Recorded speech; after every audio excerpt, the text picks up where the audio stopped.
And we are live. Welcome to another edition of the Oxide Station podcast, where I am joined with two starter panelists. All right, let's go ahead and get into it.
All right, okay. What's going on, YouTube, social media world? It's your boy Anonymous Bass, and I'm biggity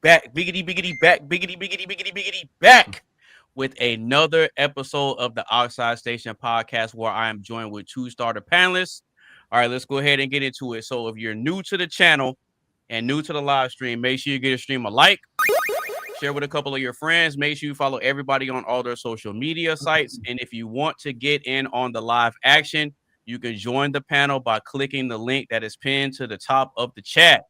So without further ado, we're going to introduce the panelists. We're going to chop it up for a little bit, and then I have a video for you guys to react to for the icebreaker.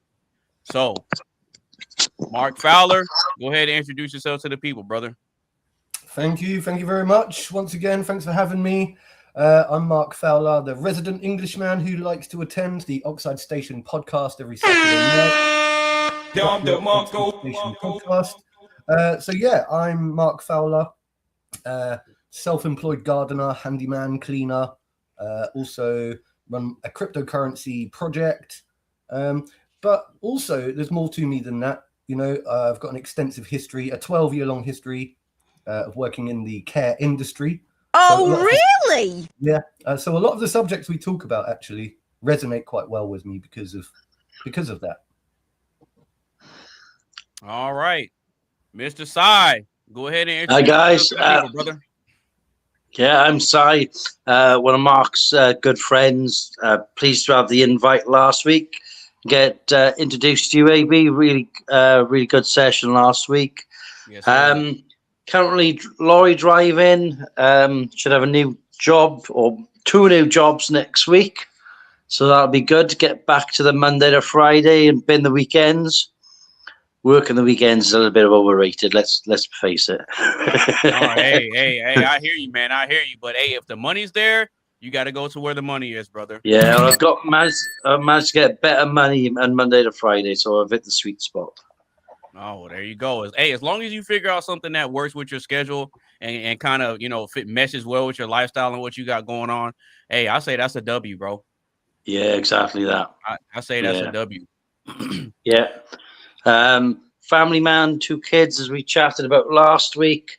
Mm-hmm. Lots of other things going on, but I'm sure we'll dip in and out and find more about myself as we do everyone as the time goes by.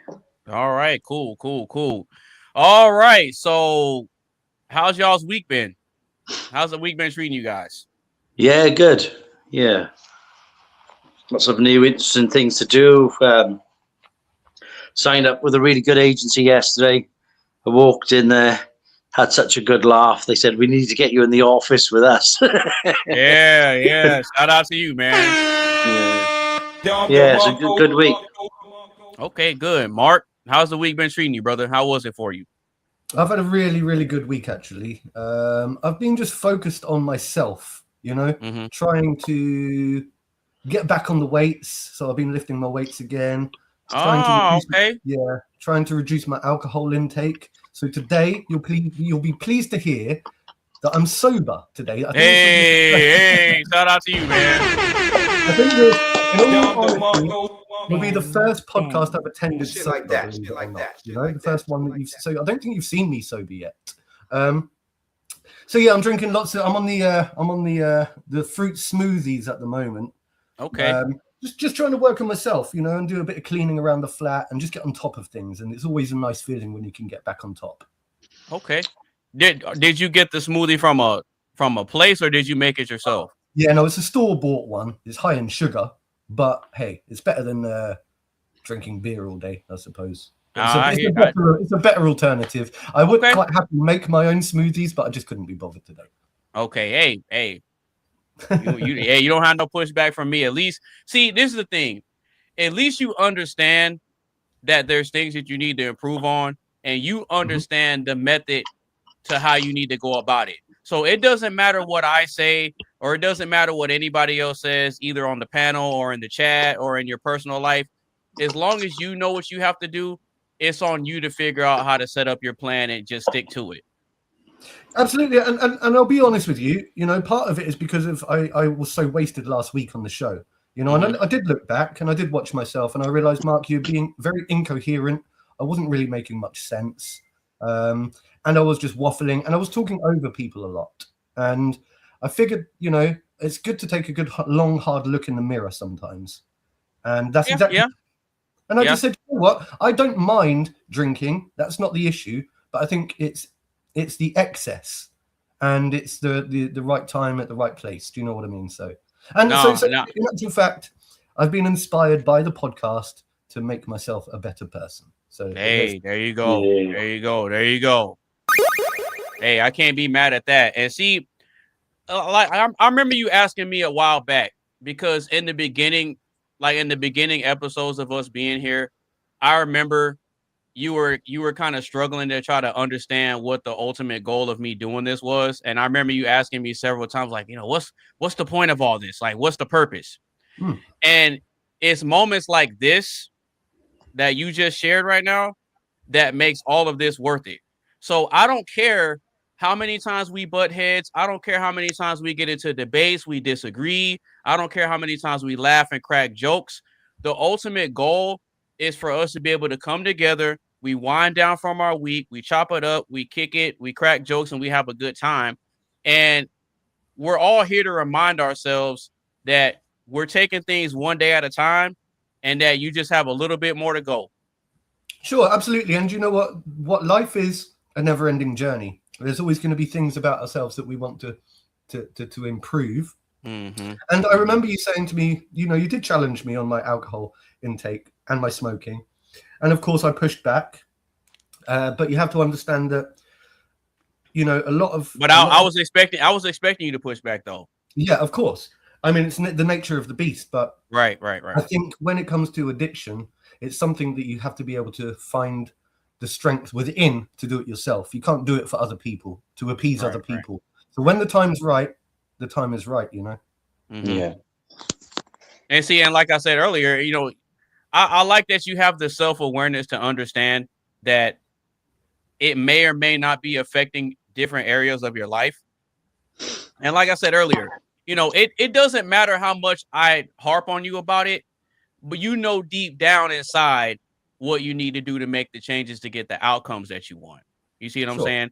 But see, the way I look at it is, if I bring it to your attention, that's kind of like a reinforcement that, okay, other people are paying attention to my habits. You know what? I may not like what he said in that moment, or I may not like the way he worded it, but then you're going to sit back and you're going to marinate on it for a little while. And so I look at that as like you're just planting a seed and you're just watering it little by little. You're just watering it little by little. Sure. I was going to say exactly that. It's like it's planting a seed. Absolutely. And it's good to do so. It's good to do so. You just can't force that seed to germinate. You know what I mean? No, it's a process. Yeah, it's a process. It's a process. But well done, guys. Yeah, go ahead. What about yourself, AB? Yeah. So the week has kind of been crazy as far as the weather's concerned. because I don't know what's going on, but I live in Texas. I live in San Antonio, to be more specific, right? And so the weather tends to be a lot humid, and the temperatures tend to be kind of like in the higher 80s and low 90s, right? And around this time, it's getting pretty hot. You know, people are working up a sweat, and the humidity is pretty high. But for some odd reason, over these last few weeks, the weather has not only been crazy, but the temperatures have been fluctuating like crazy. So earlier today, it was cold, and then it rained.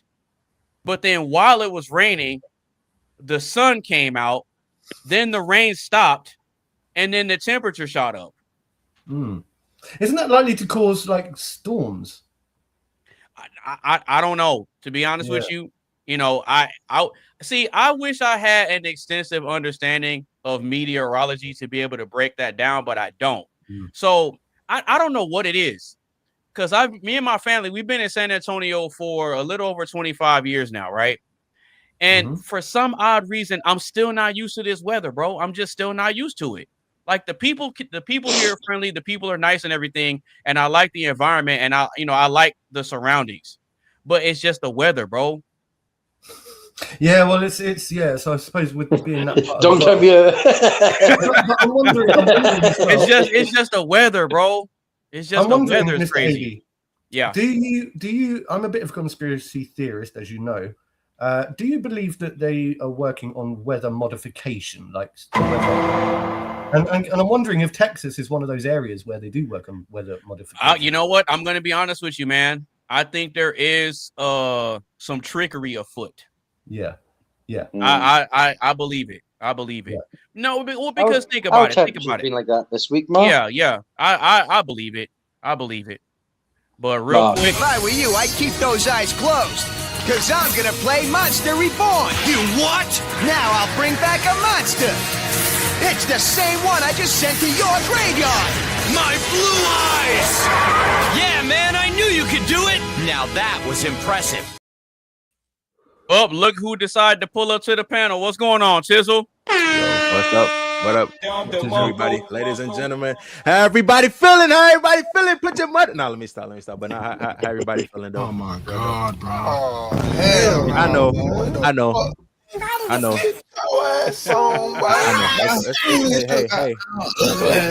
Hey, it's okay. We all got a little bit of energy sometimes. Unfortunately, that's just me today. Man, you've been putting out some funny Facebook posts, man. Hey, I ain't gonna lie. Hey, I be seeing that shit sometimes. It do be funny. That's why I be sharing it. That one that I tagged bro in and you seen it, I was like, shorty ass tweaking. But hey, shorty think that shit okay though. They don't claim themselves as a hoe. That shit ridiculous. Yeah, I was getting worried for you, man. She belongs to the streets. No, you pulled up at the right time, because we just kind of chopping it up. We just got through with the introductions and stuff. So since you pulled up, you can go ahead and introduce yourself to the people, bro. Yo, what is up? It is your boy Aluntay, aka Tizzle Mode. And I make beats. I pretty much do reaction videos on my YouTube channel. I do gameplay videos as well on my YouTube channel. Speaking of the gameplay video, I definitely need to be working and editing on my gameplay video soon. I don't know what it is. I think the thing is that I got it done, but at the same time, I want to make it funny, if that makes sense. Like I want to add like some funny memes in there and shit. And I don't know, I want to like add a little bit of like, look, commentary to it, but yeah, that like add a little bit of commentary to it, but then a little bit of comedy into it. Throwing a little bit of a comedic flavor. Yep, exactly. Yep. Most okay, definitely. Cool. So how's the week been for you, Mr. Tizzle? Good. So yeah, my bad. I called you earlier. I ain't gonna lie. I got a little hyped as hell.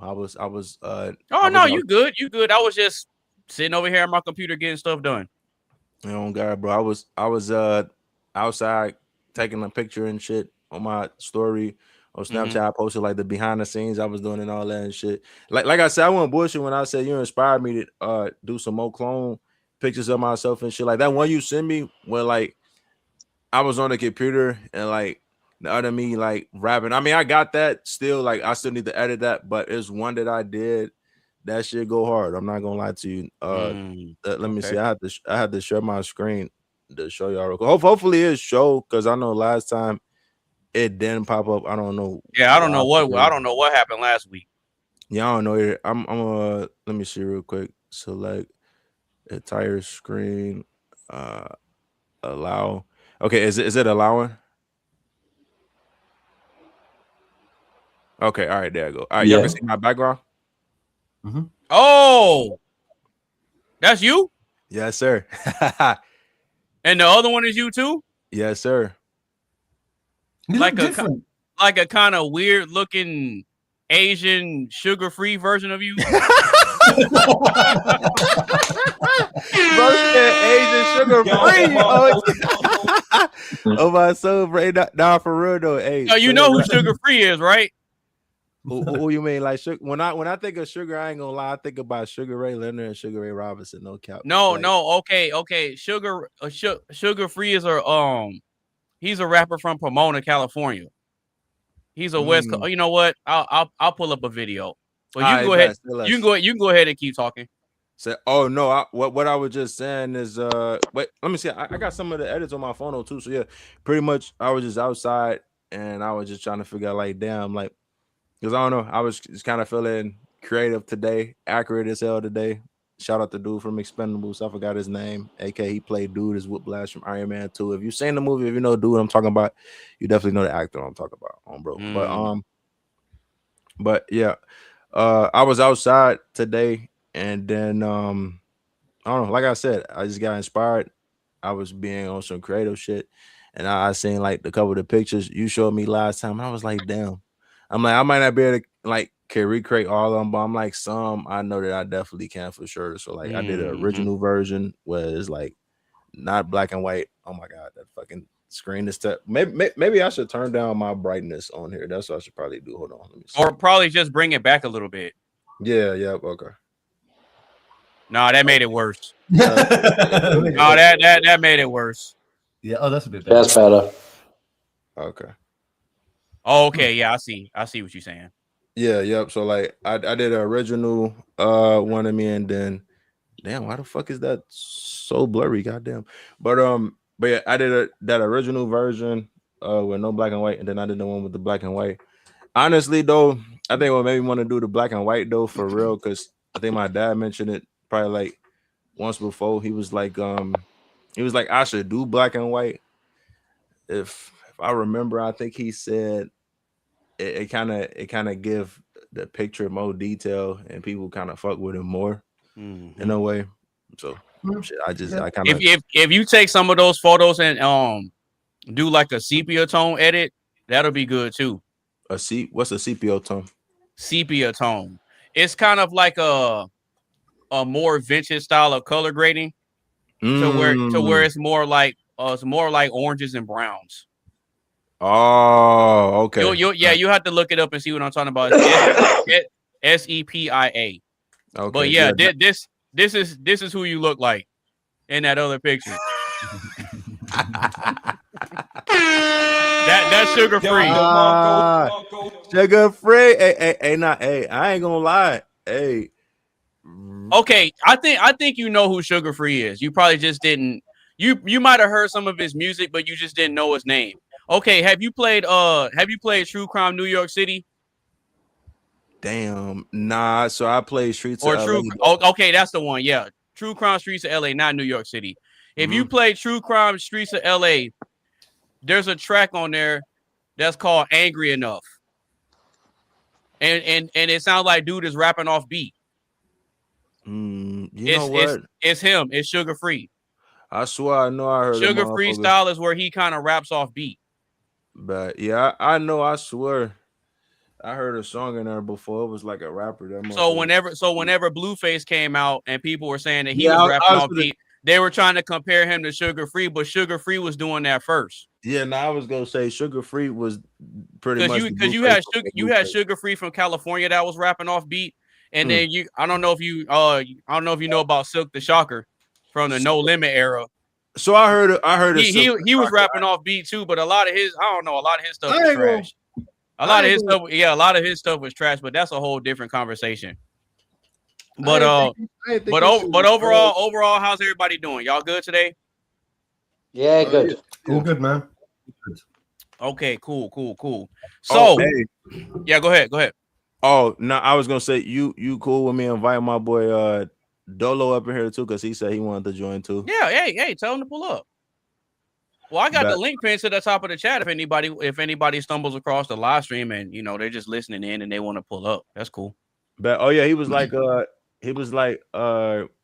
whenever you get the link, he was like, let me know so I could join. I was like, but my brother Tyree, he probably could join too. I ain't heard from his ass in a minute. But I just talked to him like recently, not too long ago, but I don't know if he want to join. I mean, hey, if people want to pull up and join the conversation, I'm cool with it, bro. I'm cool with it. I'm open to any and all perspectives, because all we're doing is just pulling up, having a conversation, and having a good time. So if they want to pull up and join and kick it with us, hey, I'm all for it. Say less. Yeah, I mean, keep going. No, you good. But in the meantime, now that you guys are here, I got a video for us to react to and an icebreaker question. All right, y'all ready? Yeah. All right. My boyfriend makes $250,000 a year, but he does not want to propose until I'm completely debt free. Interesting. You're not gonna like me. If you were my daughter, you want to know what I would tell you? What? Dump him. Yeah, I mean, he's a great guy. No, he's not. No, he's not. No, he's not. He's making you prove your worth. Based on money. Yeah. To him. You're having to buy your way into this relationship. Nope. You're a princess and you deserve more than this. The reason I've been able to put majority of my paycheck towards my loans is because he does pay for all our rent. Oh, so you live together? Yeah, we live together. Oh, so you're already married, but you just didn't admit it. Yeah, it does feel like we're married. Well, gosh. Yeah. So what's his incentive to get married? None. The number one cause of divorce in North America today is money fights and money problems. And guess what this is? This is a money fight. Yeah. You're just not having it out loud. You're having it in your head.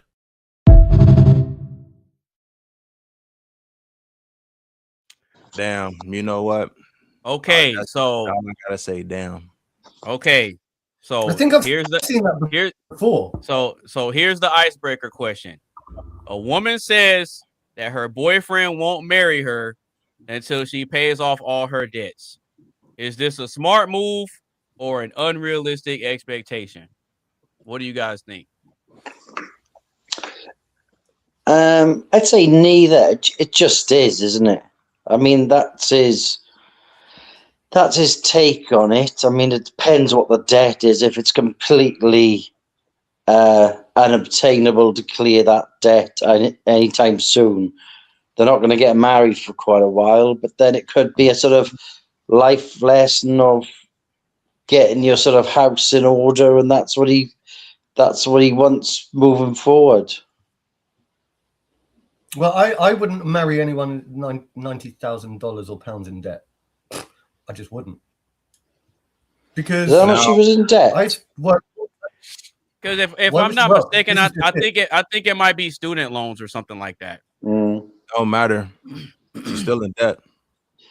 But the problem is, right? The problem is, I think I've worked all my life to try to maintain a good financial balance. Okay, so if I were to marry someone with that kind of debt, that's I ain't just gonna unfair. lie, It's really unfair on me. I've worked so the mic's going mad. Yeah, is it me or you kind of lagging a little bit? Lifestyle.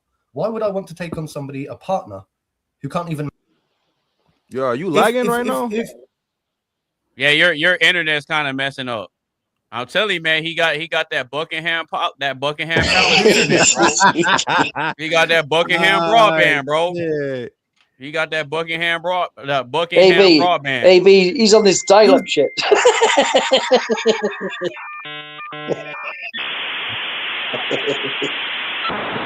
Who was lagging? Was it me lagging? Was it me lagging? Yeah, it was you. Okay. Yeah, you're a lot better now. But For that. yeah, I'm running off my mobile. This man I'm running just saying. off. Look, I think I got to the point. No, go ahead. No, go ahead and say what you were saying. All I'm saying is I think it will be very unfair, and the problem is I think the problem is if she's unable to manage her finances for whatever reason, then how can I be rest assured that she can manage anything else in her life moving forward? Do you know what I mean? Like, it all depends on the circumstances. But I just personally wouldn't marry someone with that level of debt. Okay. So do you think it's a smart move on his part or an unrealistic expectation? It depends on whether whether they're truly in love with each other. Because I think that it kind of makes a big difference. If they're really truly in love with each other, then perhaps they can work a plan. They can work something together. They can try to work a master plan and alleviate that debt together. But it's certainly not something that I would want to do. You know, I mean, look, it seems to me like he's compromising. I think he's being very fair. He said to her that we will get married. I'm happy to marry you, but first, clear your debts. So it's not as if he's being unreasonable, I don't think. Hey, look, I ain't gonna lie. What you think, Tizzle? Go ahead. So I ain't gonna lie. I know you were over there. You were kind of chomping at the bit, bro. Oh yeah, tell me I was like, damn. I'm like, because it's like, so you think it's a smart move on his part or an unrealistic expectation? So I'm gonna keep it 100 with you. As much as an overthinker I am, and I like to see both sides of the story. I understand what dude's saying. Motherfuckers could bash me all they want on the comments. I don't give a fuck. But fuck what dude talking about. I'm not gonna lie to you. Dave Ramsey. Yes, Dave Ramsey / Stunt Steve Austin looking ass dude. But yeah, so he talking about. I get the point that he talking about. It's a money argument, but I could be right or I could be wrong. But 90% of relationships deal with money problems and arguments. Now, I could be. I don't know. I don't know if it's 90%, but I get what you're saying though. Right. I mean, yeah, I get what you're saying. It's like a lot of relationships and marriages get dissolved over financial. Yeah. Financial. Well, even friendships, even friendships. So, it's financial disagreements. It's motherfuckers. How do I explain it? They on a different path than you on. So something that they want, it might not be what you want. So then it kind of comes to a point of situation that you either got to argue with them or they feeling like that you got to debate with their ass and all that. And like I said, me, I'm the type, I don't like confrontation. I'll try to avoid confrontation as much as possible. And if it comes to shit like that, I'm not gonna lie, I just completely cut motherfuckers off. It's no hard feelings and none of that. I wish motherfuckers the best at the end of the day, but they go for me, for anybody. Your mental and your peace come first before anything else. Like, you know, because I mean, the way I see it, everybody already deal with financial problems. Everybody, certain point, got debt. I think dude being fair. I'm not gonna lie to you, like 100%. So you saying it's a smart move on his part? I mean, I would say, but I could be totally wrong though too. I say that though because, okay, yeah, say that he marrying the girl, right? And say like, okay, she might put in a little bit of something on the marriage and all that, but whole time, what if the man put in damn near like everything into the wedding, like thousands into the shit? She maybe putting in like hundreds and shit like that. You know, and then like I think it was Side Mark what they said earlier, like, you know, I mean, which is not a lot of women, but if you some women they expect you to pay their debt, you know, that shit dead. You're not finna help a motherfucker pay their debt because it's like the saying, as my dad would say, it's like, you know, if you dig yourself in that hole, you better fucking figure your way out of that bitch. Because if you don't, you're just gonna keep digging your. No, for real. No, that's my dad. He be putting me on some real shit. No, I'm laughing because what you're saying is right. Yeah, it is. That's why I guess in a way, I tell myself like I'm an old head, not because I really like. It's not because I say it just to be saying it. It's because I really go around with fucking old people. Like my parents old, they tell me real shit. Like they've been telling me since I was fucking like little. You know, like I said, whole time. Like, do I want to hear some of the shit they say? Most of the time, probably not. But I know it be true though, because you know, I try to look things in life different than how they said to me and how I see it. But whole time, that's why I said I'll be like in between when it come to life and scenarios and situations and shit. So it's like I get what he said, but at the same time, nah, I think he'll make the smart decision, because if you already putting money into the marriage and all that, everything really costs money in reality. Let's keep it real, including when we die. Clothes, food, cars. You said what? I'm saying I've got a couple of caveats to what you're saying. Oh, go ahead. Because I'm thinking, look, even friendships. So putting relationships to one side for a minute. Even friendships can break down over money. Okay, that's true. And even over the smallest amount of money. You know, you can lend somebody $20 for them to disappear and never return that money to you again. You think, wow, you're prepared to sacrifice your friendship just for $20. Do you know what I mean? So money, in actual fact, is something that we should take very serious in a relationship. And I think like the other thing is the amount of debt. That's $90,000. That would take me a lifetime to pay that off. And the last thing I was going to say, the third and final caveat, is for me, this is just a big red flag, because it says to me that she was unable to manage herself. If that's the case, how can I be rest assured that she can manage herself in the future? You know, we could, even if we managed to win the lottery and come across $100,000 and pay that debt off tomorrow, how can I be rest assured that you're not going to re-indebt yourself in the next 5-10 years time and be back to square one? So it's like, I just think it's So Simon, are you still thinking that it's neither, or do you think it's a smart move or an unrealistic expectation? There's no right or wrong, but it's his only play, isn't it? And I don't mean play as in he's playing a game. It's what he requires. That's what he wants out of a marriage. He wants a financially stable setting to enable him to feel like he can marry her. I don't know if you've seen this with Stephen Bartlett, CEO. He's a famous CEO in the UK, and there's this guy that he's spoken about that did. He's got one of your American divorce lawyers. I can't remember that guy's name. I'll send it to you after the chat, and you can have a listen to it. But basically, this divorce lawyer did a prenup for this guy who. You're talking about that divorce lawyer with all the tattoos? Yes, that's the guy. Okay, I know. Okay, I know who you're talking about. I don't know his. I can't remember his name, but I know who you're talking about. Yeah. So this prenup now, right? The guy's put it in a prenup that if the wife, if they get divorced, if she's put X amount of weight on, she loses so many thousand a month in the prenup on the divorce. But she's going to get $70,000 a month. And make sure you hit him with the prenup. The thing is, right? You can slate him and you say, well, is that love, and is it this, and is it that? To my mind, right, we've got one given life on this planet that we know for sure that we've got. If that's how you want to live your life, and if that's what you require from your partner, they can agree or walk away. It's a free country. It is. So if they don't like it, then don't marry the person in front of you. Hey, like Anonymous said in the other last podcast, you know, it's just like a restaurant or any motherfucking transaction.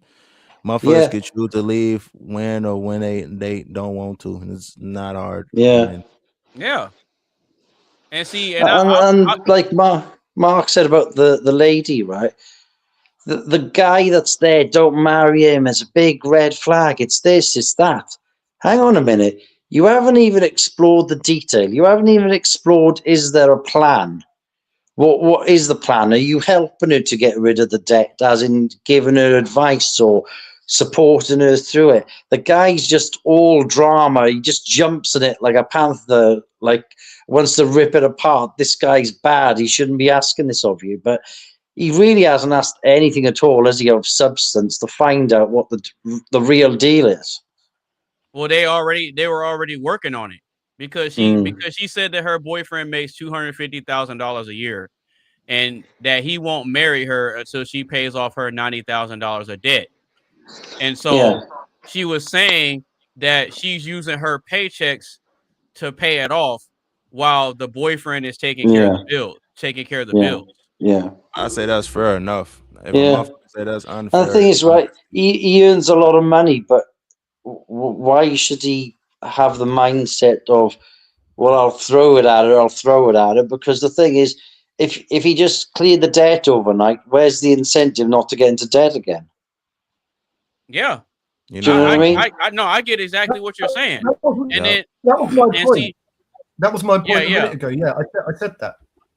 Yeah, and see, the way I see it, what I didn't like about this when I first seen it is I didn't like that Dave Ramsey wasn't being honest.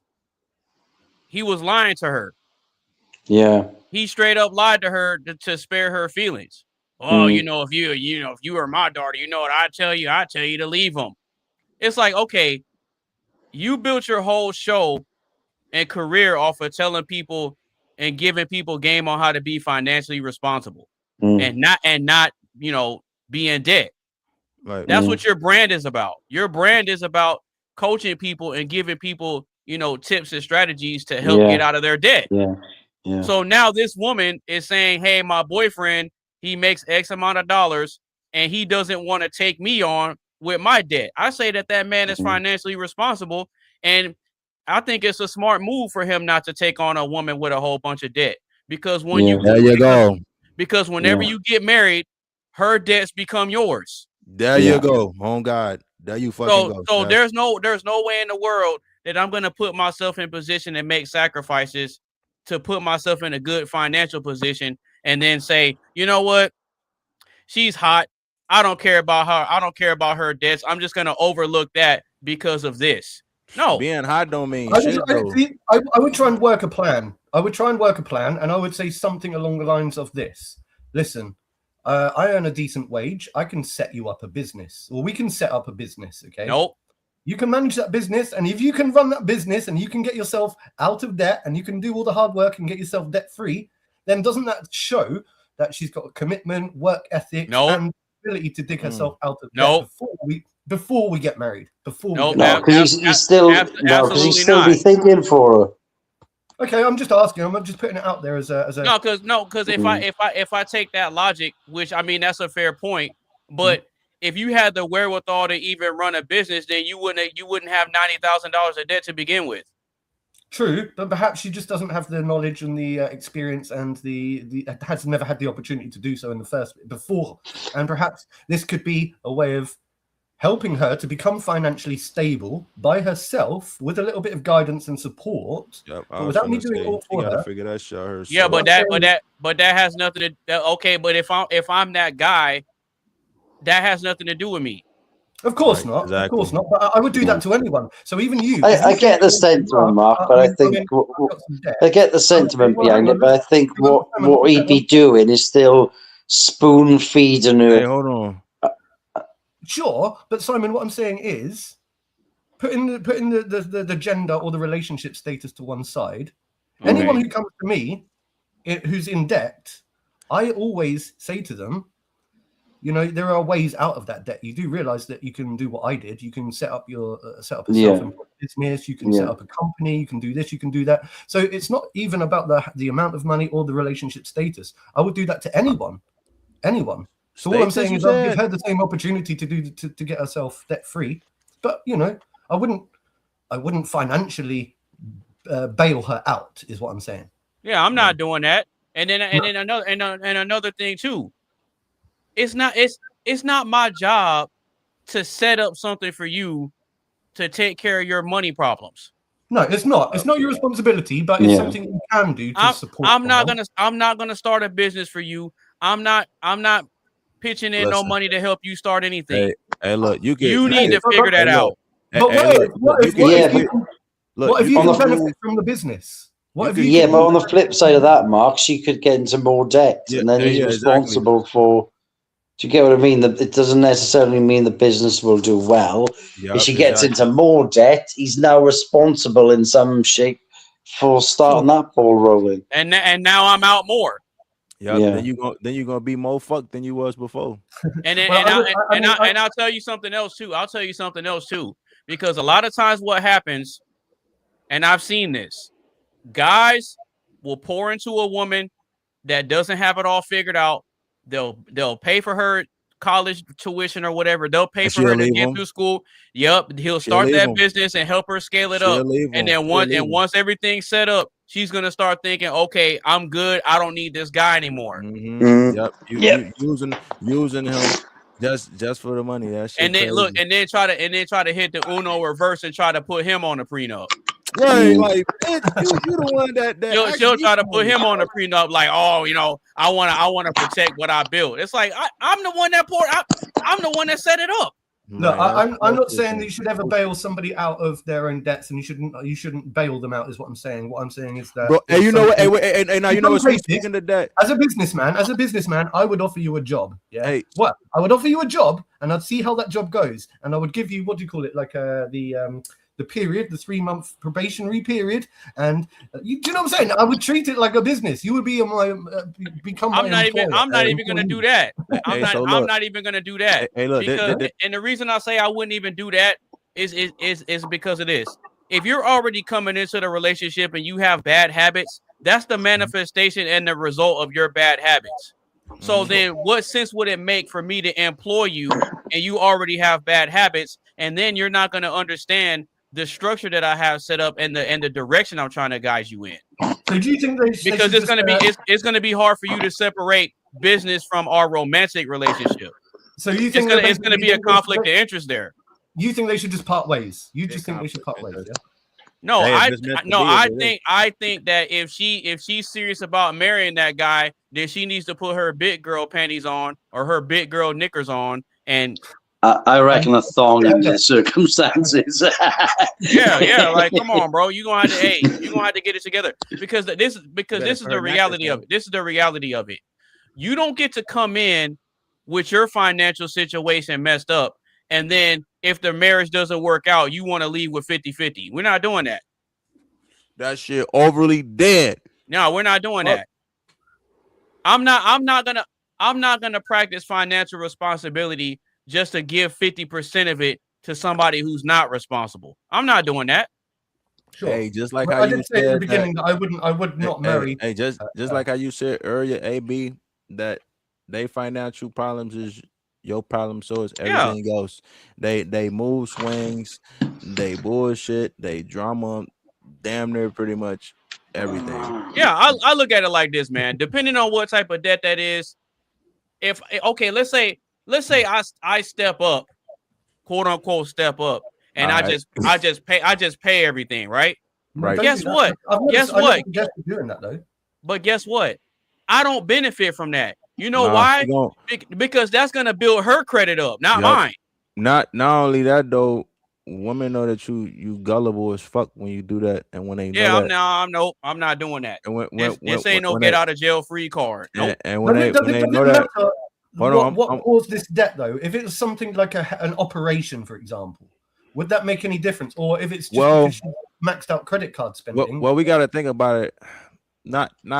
I feel like that's for everybody, but women have and I only know this because I be seeing it for myself when it comes to certain people. You know what I mean? When I mean certain people, I mean like my close people, but like people who I know, who I see sometimes, like yeah, like so when motherfuckers want you to do something for them, like you will know obviously when they being on some weird shit or some bullshit. Like for example, I don't know if they always come in with that small talk before they ask for something. Yep, like I don't know if I told you, like, but I remember not my recent ex, but like this is my ex from high school years ago. Her ass randomly come in my inbox talk about some, hey, how you doing? You know, I'm just doing a little fake chopping it up shit. I'm like, oh, okay, cool. Everything going good, yada yada. Our ass reminiscing about how she regret saying what she said in high school and how she wished that she didn't have a baby with her baby daddy and shit like this and all that. And her motherfuckers kicking her out and this and all that. But then though, the bed really thought I was finna fill in for a step that I told her ass no. I'm like, she coming in with the sob story. Yeah, she literally. I told her ass, I'm already in debt. Already as it is. I can't even hold you. I can't even do it. Hey, as soon as I said that, I kept it real. I ain't heard from that bit once again. So hey, obviously, when motherfuckers do that, or motherfuckers leave you on red and some shit, that's your answer. You know. Yeah. I feel like sometimes not saying shit at all. Sometimes when motherfuckers show the little detail, you get your answer right there. Is either you gonna choose to keep fucking with them or you not. Like I was saying though, like you were saying, I think Simon was saying though too. Like, yeah. So when it comes to marriage, it's your responsibility to do whatever the fuck they want you to do. But really though, if you really don't want to, you don't have to. Maybe that's just me, including a relationship. Like if a bitch in debt, she expecting you to pay all her shit, you don't fucking have to do that. I mean, unless it's a fair trade and you tell that bitch, hey, look, you finna pay all my shit too. You get what I'm saying? Cause what the fuck? You not like motherfucker be having it twisted. You not like Anonymous said, you not finna get a jail out of free card. Yeah, get out of jail free card. Because the way I look at it, see what the reality of it is that a lot of men now are waking up to this nonsense that's going on. And it's like, you don't get to just skate through life doing whatever you want to do, making bad decisions. And then you decide, well, you know what? I think I want me a good man now. So let me just find a dude that got his life together and I'll just go with him. And then you're coming to my doorstep with all this nonsense. But them the same ones that don't show it, but them the same ones that's let me go find another man so I could go fuck up his life too. And those be the type of chicks that have all the high standards. Yep. You got high standard. You got high standards, but low degrees of responsibility, and then you want me to come in and fix it. Oh well, you know, I need me a man. I need me a man that got his life together, so I can fix yours. Nah, nope. Man, but it's what crazy, it shows me is that this guy, he got his life together, and he's implementing some standards. And Dave Ramsey is giving her bad advice. Yeah. Oh yeah, I could tell. AB. That's why I said. I'd be really interested to see, right, if the guy with the money was on the show in a role reversal and he didn't have any money and he was talking about hitching up with this girl that's got like $90,000 or $90,000 of debt, what the advice to the guy with no money would be.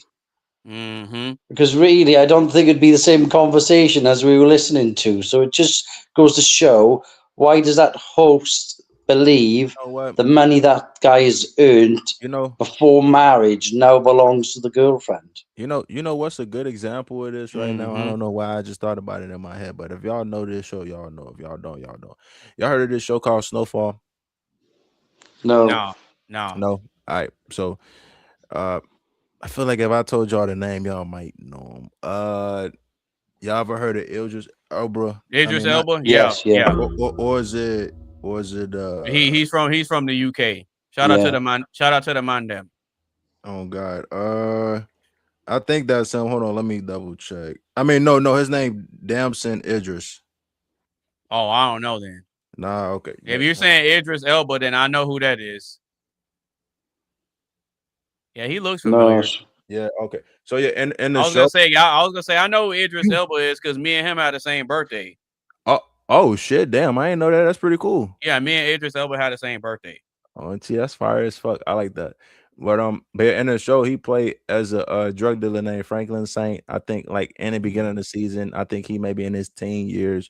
You know, you start seeing him. It's kind of like on some Scarface shit a little bit. Like you kind of see him go like from the ground down and go like to the ground up. And he started getting connects with his best friend named Leon, this and all that. But then when he started getting to the drug game, he started bringing in close family members in, like his uncle, which you probably heard of the name Jerome before. I believe that's his name in the show. My motherfuckers call him Uncle Jerome. Then there's Aunt Louie, and he bring other people in the family for the drug game and all that. But like more of the story is like he brought all them people up in, and he was in them situations and scenarios that I think I could be wrong. I think he was helping people with their debt and shit like that, or etc., helping people out of shit. But it's like at the same time that the same people that helped him is them same people who wind up turning against him. And then absolutely. And with stuff like that, I support having family involved in your stuff to a degree, right? Because every single one of us has those one or two family members that are just reckless and irresponsible. I don't know. I don't know why that is, but we every single one of us, even on this panel, has at least one or two family members where we thinking to ourselves, if I were to start a business, I would never include this person. You may not say that out loud, but all of us have at least one or two family members where you're thinking to yourself, if I won the lottery, I ain't gonna tell him, or I ain't gonna tell her. That's or if I started a company and started blowing up, and nope. That's just a basic instinct. I ain't gonna bring them in. It's like it's no hard feelings. It's like I'm gonna still fuck with you, but it's just like I'm not gonna but just not with that. I know not to mix. I wouldn't bring my brother into my business. I wouldn't bring my brother into it, even if he wanted to. That's what I'm saying. See, that's what I'm saying. That's what I'm saying. I would say that with some friends. I'm not gonna lie, because I know how they is and how they move. I'm not gonna lie. I personally would not fuck with them like that per se. I mean, I chit chat with them here and there and be like, how you been? How's it going? Shit like that. But maybe like on the business level, nah. It's just with certain people you can't. Yeah, that's what I'm saying. And I think even if you tested that, you'd find there's even less people once you test the waters initially. You think, oh, hell no, absolutely. And it's like, I'm all for, doing what you got to do to support your family and stuff like that. But a lot of times, what happens with family is you'll be the one that thinks of something different, and that's outside the box, and then you decide that you want to go a different path and kind of build up something for yourself, and the thing that you build up is more successful than what they're accustomed to doing. And so a lot of times that can create friction too. That's why there's a phrase that says success breeds envy. And it does. And not only that, and another way that you'll notice that you can't bring family into your business is the way they talk about you after they find out that you have something. Because a lot of times they come in thinking that you owe them something because it's family. But you know what though? They talk about shit about you still now. So what difference does it make? But like you said, even though when you up there and you famous, they is gonna still talk about shit like they owe you something. Oh, absolutely. Like the way I look at life now, I'd rather do business and work on things with somebody that's not related to me than a person that is related to me. Yeah. But that said, I really do love a family business that works right when you do see a family business. Oh yeah, absolutely. Absolutely. I'm all for that, but it's just you gotta pick the right people. And you gotta be really shrewd and know that person to whether or not they be good for the business or not. But my family on my mum's side's full of various family businesses, and they've all been successful. From farms, car garages, shops, and they've all had it right. And something I've always wanted to do. Unfortunately, I like money. My late brother and me had ideas before he passed away that never came to fruition. But he's thanks, mate. He's one of them guys that I wouldn't even flinch. If you met him, you'd go into business with him tomorrow. But there's not a lot of people like him. It's unfortunately it's not. It's not. But I think the older heads as well, maybe. Right. The older heads, like if you went back even like 20, 30 years ago, I think we'd be having a slightly different conversation, because I think Mm-hmm. The trust, and then the old school trust was there more, and I think it's on the negative side. The world has become a bit more of a selfish place. Like even talking about this first icebreaker that we're talking about is, it's a different world. I think sometimes. No, you're absolutely right. But real quick, does anybody else have any more thoughts on this before we get into the first question? No, go ahead. I think that was okay. good. All right, cool. All right. So if you're just now tuning in to the live stream, or if you've been rocking with us the whole time, make sure you get a stream a like, share with a couple of your friends. Make sure you follow everybody on all their social media sites. And if you want to get in on the live action, click the link that's pinned to the top of the chat, and I will bring you on to the panel. All right, so we're going to go ahead and get into the first question. And the first question is this. How do you recognize the ego running your life? Again, I thought it said ruin it for a minute. Nah, how do you recognize when ego is running your life? What do y'all think? Do you know what? I think it's really difficult to self-identify when you're being egotistical. I think that it takes other people to point it out. It takes other people to point it out, yeah? But you have to be able to listen and heed what other people have to say. So you have to be able to take positive feedback from other people. Now, a lot of people call it constructive criticism. I don't like the word constructive criticism. I call it positive feedback because at the end of the day, nothing is about criticizing. It's how you take it on board. So I don't think you can identify when you're being egotistical, although looking back, you may be able to see it. So for example, last week where I was drunk on the podcast, it gets me realizing that when I'm drunk, I become very egotistical, but I don't see it at the time. It's only when I look back at myself, I say, do you know what? Now I can see it. But it takes for other people to point it out. That's what I think. So I don't think you'll notice it when it's happening. I think that you will either notice it afterwards or because somebody else has made you realize. And big up the Union flag.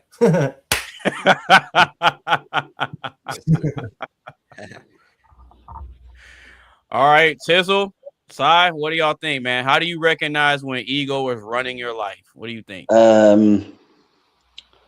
I think there's definitely signs. Some are more strong than others.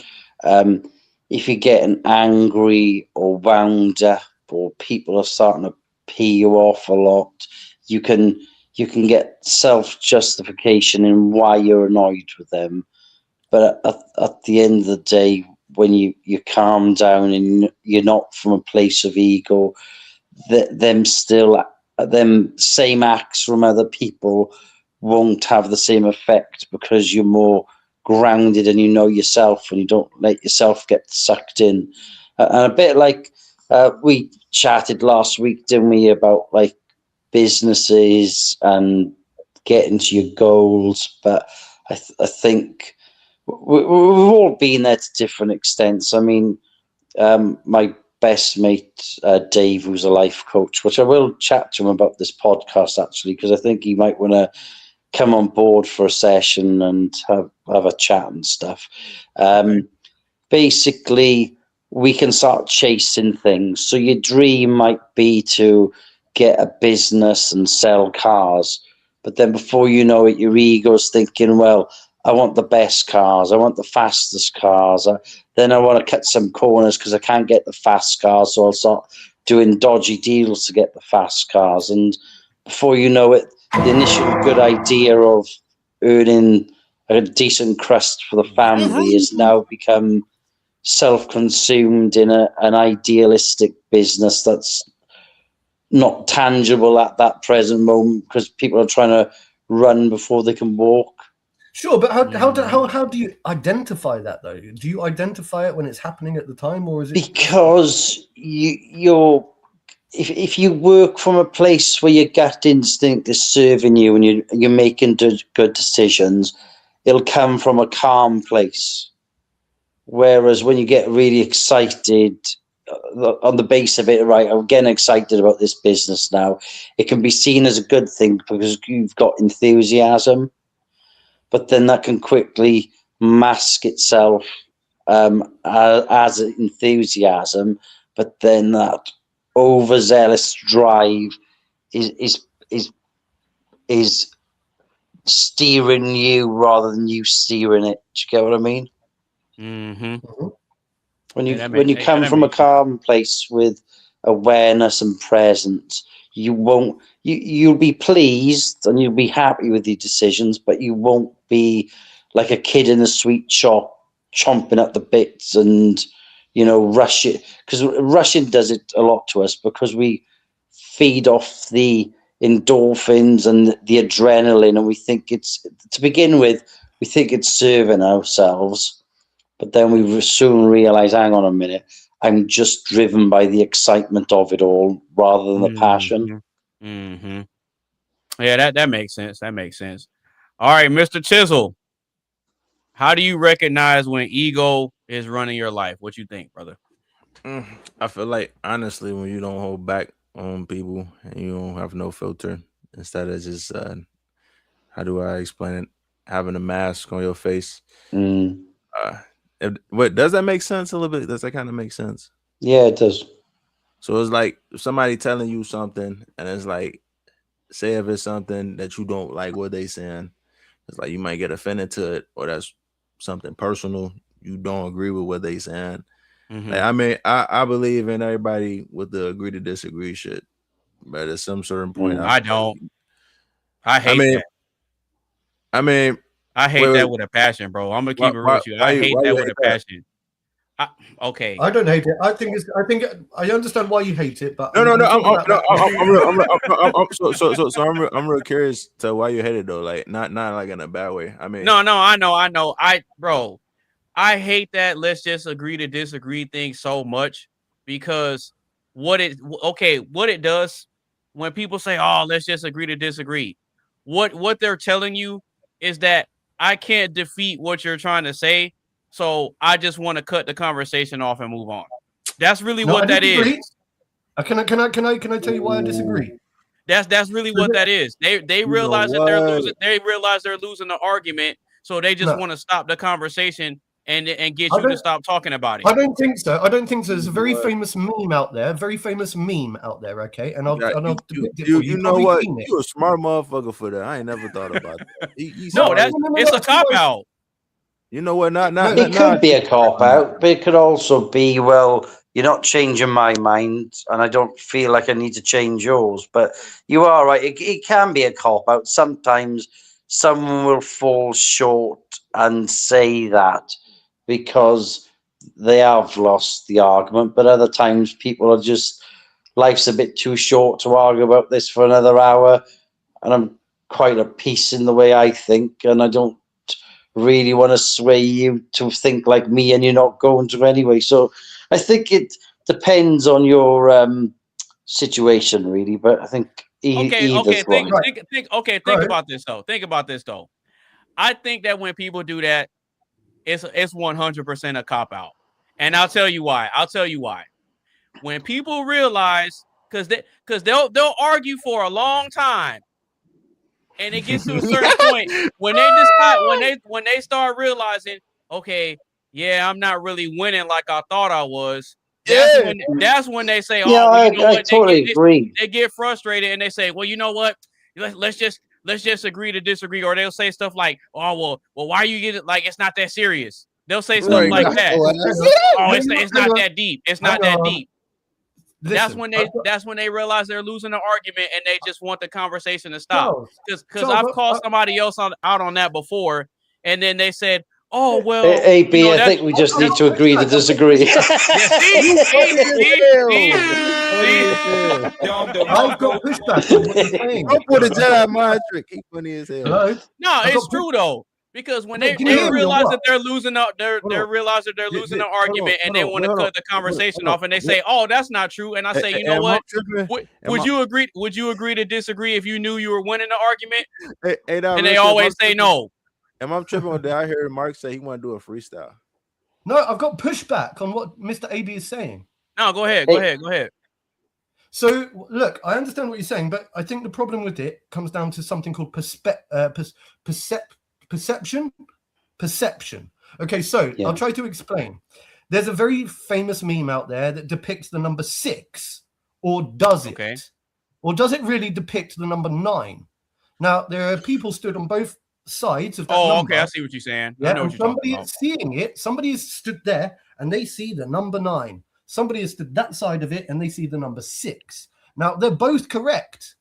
They're both correct. It's the perception, right? So this guy sees the number 9, right? So he ain't lying. He's not lying. But your perspective, right, sees the number 6. So you're not lying. So what happens in that situation, as I say, that you have to learn to agree to disagree, that neither of you were wrong, right? Because it's a trick. It's a trick. There is no 6. There is no 9. And it all comes down to perspective. If you're seeing the 6, you're seeing the 6. No, but that isn't a lie. That is not a lie. This is the thing. You're not lying. Yeah, but if she's pretty, you could just meet in the middle with a 69.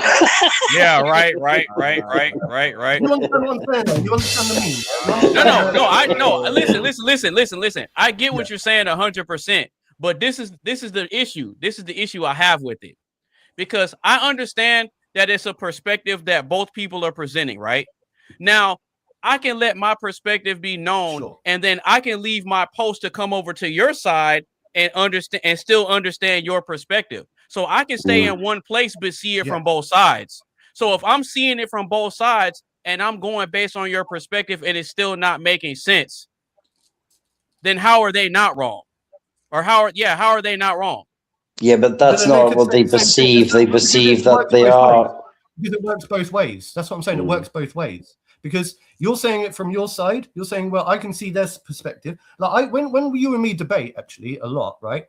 You know, I play devil's advocate, and you know that. And actually, I do see your perspective. But at the same time, I'm able to agree with a lot of your arguments and your points. And I don't think you're wrong. But then somebody who debates against you, I also see that what they're saying as well. And I think that they're not wrong either as such. Do you know what I mean? There is a happy medium, like a what do you call it? A compromise that meets both of your expectations and reaches a happy middle ground.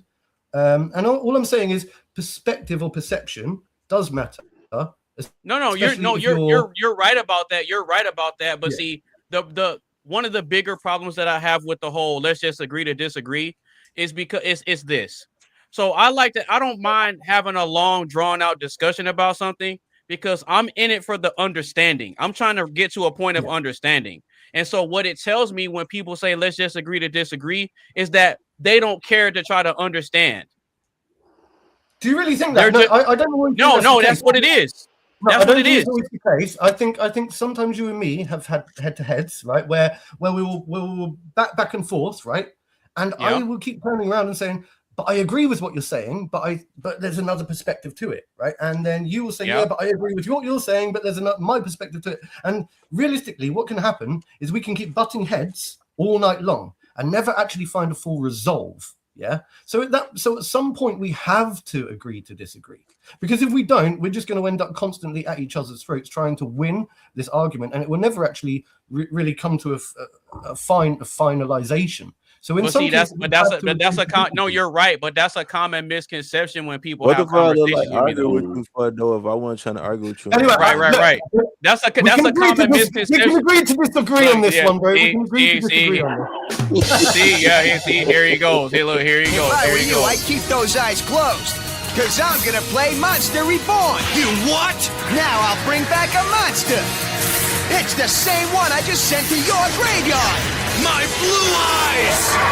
Yeah, man, I knew you could do it. Now that was impressive.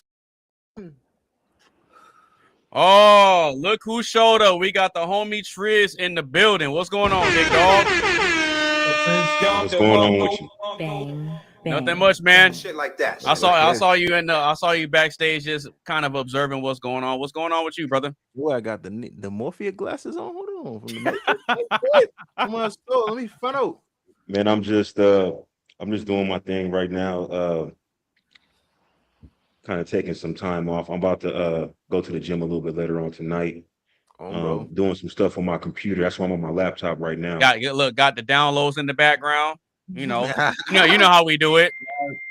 Yeah, but I did some rearranging of my my internet connection. I got a lot of stuff connected right now, so hopefully we don't have the issue with going on of the signal. Okay. Yeah, I think I got that resolved. Your sounds. All right. So now that you're here, how do you recognize when ego is running your life? What you think, Triz?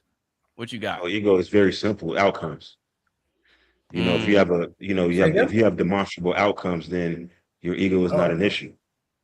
But the minute your outcomes don't live up to the expectation, then that's when you begin to question your competence, which directly correlates to your ego.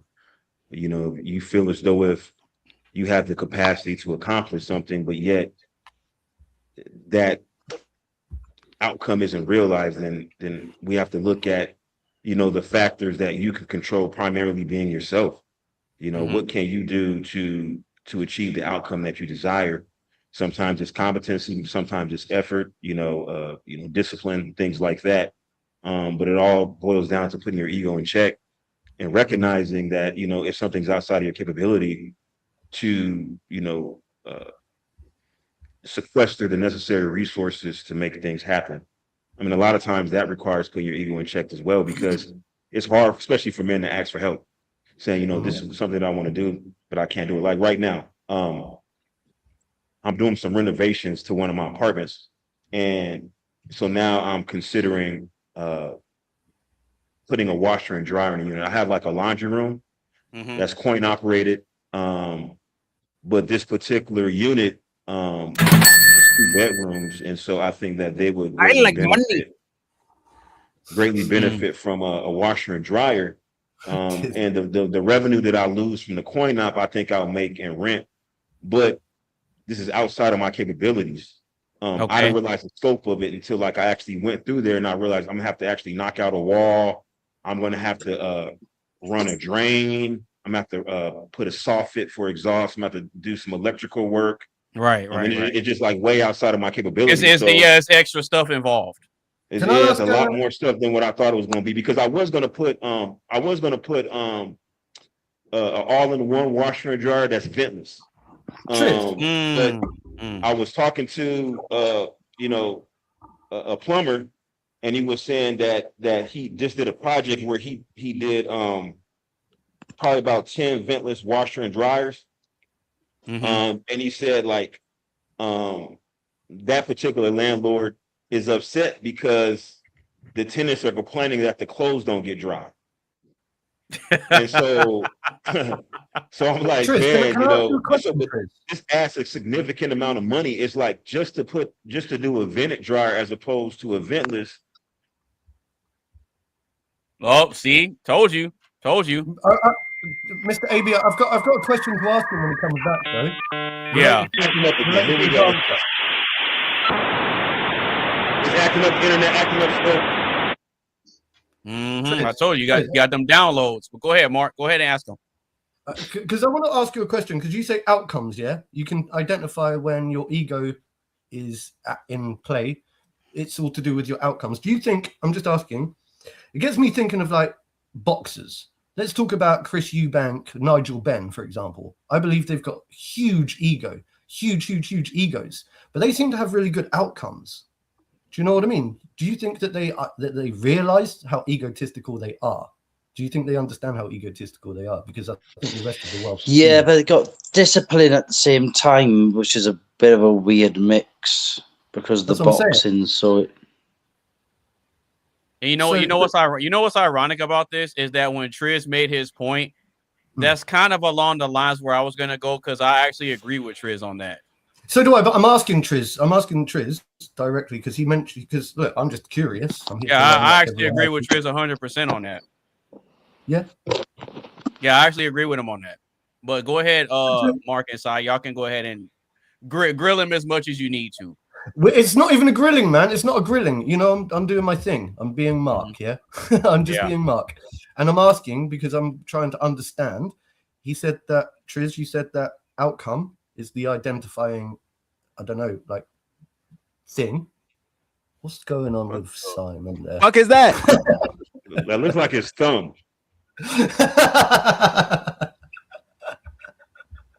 No, it's just his ego. Trying to press something on his phone screen. That's his ego. That's his ego.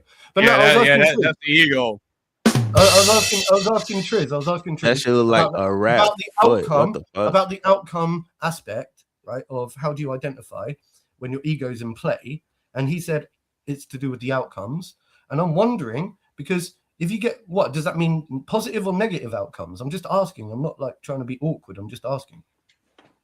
The outcome should be the desired outcome. Is essentially what I'm saying. And what you find is that the prerequisite for greatness is ego. You have to have a certain amount of ego to embark on certain tasks that most people would consider out of reach. That's a fact. Right? And if you look at what you would consider great people, for better or for worse, even great people, they always have their shortcomings. Right. You look at the greats, there's quite a bit of ego involved. We look at Elon Musk. We look at Donald Trump, Genghis Khan, Vladimir Putin, Floyd Mayweather, Michael Mayweather, Mike Tyson, Muhammad Ali. All the athletes. Yep. The supreme leader of North Korea. Yeah. I mean, you could say what you want about him. Kanye West. I'm going to fuck him up one time. Kanye West got a huge amount of ego. So no. You ain't got the answer, swipe. So you understand why I was asking that question about the outcomes then? Well, based on how Triz is explaining and outlining the examples, that's why I said earlier he was kind of touching on what I was gonna allude to, but he beat me to it. So I mean, I don't think I have much pushback for him. I mean, because like I said, I agree with him. I agree with him. Bro, you know that wasn't even pushback. You know that wasn't even pushback. Cuts. Looking at no, it was. Go ahead, Mark. Go ahead, Mark. I'm saying, that wasn't pushback. Just real quick. Tizzle, you were saying something, but your microphone was so low we couldn't even hear you. Oh, it was low. You get me now? Yeah. Okay, I was like Kanye West be on some type shit, be like, I pull up in the club, chick chat motherfuckers and uppercuts. I was just joking. Gotcha. I was like, I missed the whole Kanye though, no cap. That nigga said gotcha. Hey, you smart for that. Forget that one. Oh my god. Oh shit. I got the Kanye West button. Yes, sir. Nah, that's clutch. That's definitely clutch. So battery is dying, so that's why he had to back out. Just letting you know. Oh, okay. I got him. Yeah, I got him. Yeah, he had to plug that bad boy in. No, but did you have any more pushback for Triz, Mark? Bro, I keep trying to explain. This question wasn't even pushback. It wasn't me pushing back. I wasn't pushing back on Triz. I was literally asking him to you just wanted him to elaborate? Elaborate, yeah. I was just asking him to elaborate. Okay. So I'll piggyback off of Triz, right? Because like I said, I agree with everything he said. I don't think he really missed anything, right? But there's an extra layer to Triz's perspective, right?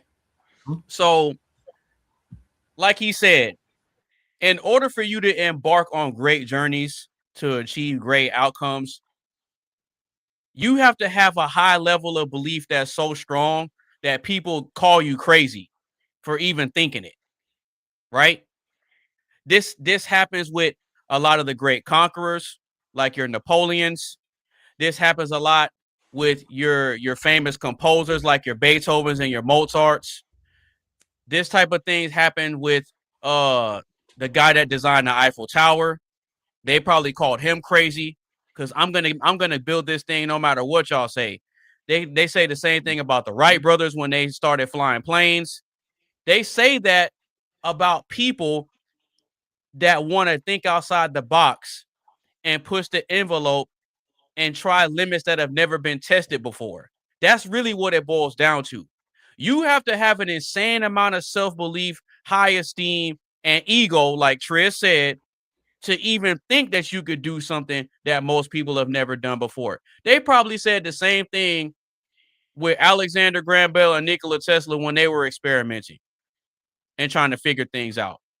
Whenever people set out to do something that hasn't been done before, or push the needle just a little bit farther, they always get called crazy, and they hit you with the "who do you think you are" type conversation. So who do you think you are to tell me about my reactions? Right. So in that aspect, Triz is 100% right. He is 100% right. But then I look at it like there's a positive to it, and then there's also a negative to it, right? Always negative. So yeah, what ego tends to have a negative connotation to it. But see, what Triz is explaining, he's explaining the positive side of it. But see, with that positive, it automatically comes with a negative, because no matter how you flip that coin, the coin itself is ego. But depending on what side it lands on, is the type of perception that people have of you in that moment. Egotism is the best way you can that's why I forget what song it is, but Jay-Z said they'll love you, then they'll hate you, then they'll love you again. Oh, so you heard what I said? Well, Beyonce sang a song about ego, didn't she? I said, I said egotism is the best way you can receive criticism. That shit. It's true. No, that's true too. But see, that's why Jay-Z said, I forget what song it is. I gotta look it up. But he said that they'll love you, then they'll hate you, then they'll love you again. You know what that remind me of though too? And we've seen that happen with countless people. You know what that remind me of too? When he said that lyric, what you said, that remind me of that line that Green Goblin said in the Sam Raimi Spider-Man movie. If you know, you know. He was having that conversation with Spider-Man on rooftop. He was like, despite everything you done for him, they'll turn on you eventually. That's a fact. Say again? I was like, I ain't gonna lie though. Motherfuckers ain't never lied. What the fuck came with that line? No, repeat that. Mark wants you to repeat it. He said, bring it back. For real. I missed it. Oh, talking about what I said? Yeah. What did he say? The quote. What did he said, despite everything you done for him, they'll turn on you eventually. Despite that's a fact. Yeah, it's true. No, but all in all, depending on what side of the coin, right? So depending on what side of that coin it lands on, whether it's positive or negative, the coin itself is the ego, right? The coin itself is ego, and it has two sides to it. So depending on how people decide to flip that coin and whatever it lands on, that's the perception that they're going to automatically have of you. Now, sometimes it could be a collective perception, and then sometimes it could be an individual perception, right? So, and I'll give you an example. So people will have a lot of ego when they say or try to make the argument that LeBron James is the GOAT. But then you're always going to have people that are going to come in and check that ego and say, well, no, he can't be the GOAT because of X, Y, and Z. Right. Yeah, and they're always going to go to a Michael Jordan or a Kobe Bryant. Because in my opinion, I'm always going to ride with Jordan and Kobe because they stayed down. They stayed down. It's always going to be MJ and Kobe. What come on? Right. Because they stayed down. They stayed down. Right. Mm-hmm. But to their credit, I believe that Kobe Bryant and Michael Jordan, they had to earn their ego. They had to earn the right to flex their ego and bump their gums the way they did. Did they lose games? Absolutely. Did their team always make it to the playoffs and the championship? Absolutely not. But the key to it is, even though they had their egos, they didn't think that they were bigger than the team. And LeBron James a lot of times thinks he's bigger than the team. Right? So, and even with Phil Jackson is, I believe, and I could be wrong, the greatest NBA coach of all in the history of the NBA. I don't think that there's ever been a head coach that has accomplished what Phil Jackson has been able to accomplish in his career. I ain't gonna lie, you kind of lagged a little bit. Who did you say again? Phil Jackson. Phil Jackson. Okay, I don't know why I thought you said LL Cool J. I had to like really rethink that again. I'm like, nah, he definitely didn't say that. Stupid. No. It lagged though. It lagged. So Stupid. No. You good. No, you good. You good.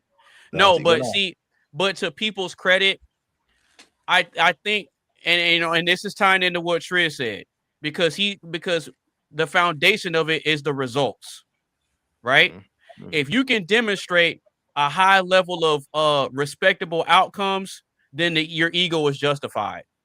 Okay, can I touch a little? People hate on Floyd Mayweather all the time. Oh, he likes to showboat, and he be running and this and that, and it's like, okay, but he's playing the game. He's playing the game, and he backs it up every single time. So it doesn't matter what you say. Oh, he likes to run around the ring, and he likes to dodge punches. Well, that's what you're supposed to do. He's there to score points. He's not necessarily known for knockouts, but he's known for playing the game, and he plays to win. So it doesn't matter what you think or what you say about him. You can't take his ego away from him. The man retired undefeated. So it doesn't matter what you say. He's demonstrated a high level of consistency and outcomes, which proves Triz's point. AB. No, of course, this is great. So this you see, like you depicted the ego through the way of the coin. Now, I think I've explained to you in the past podcast, that I see the ego almost like an untamed animal, and it's up to the person to be able to tame their ego to get the results that they're seeking.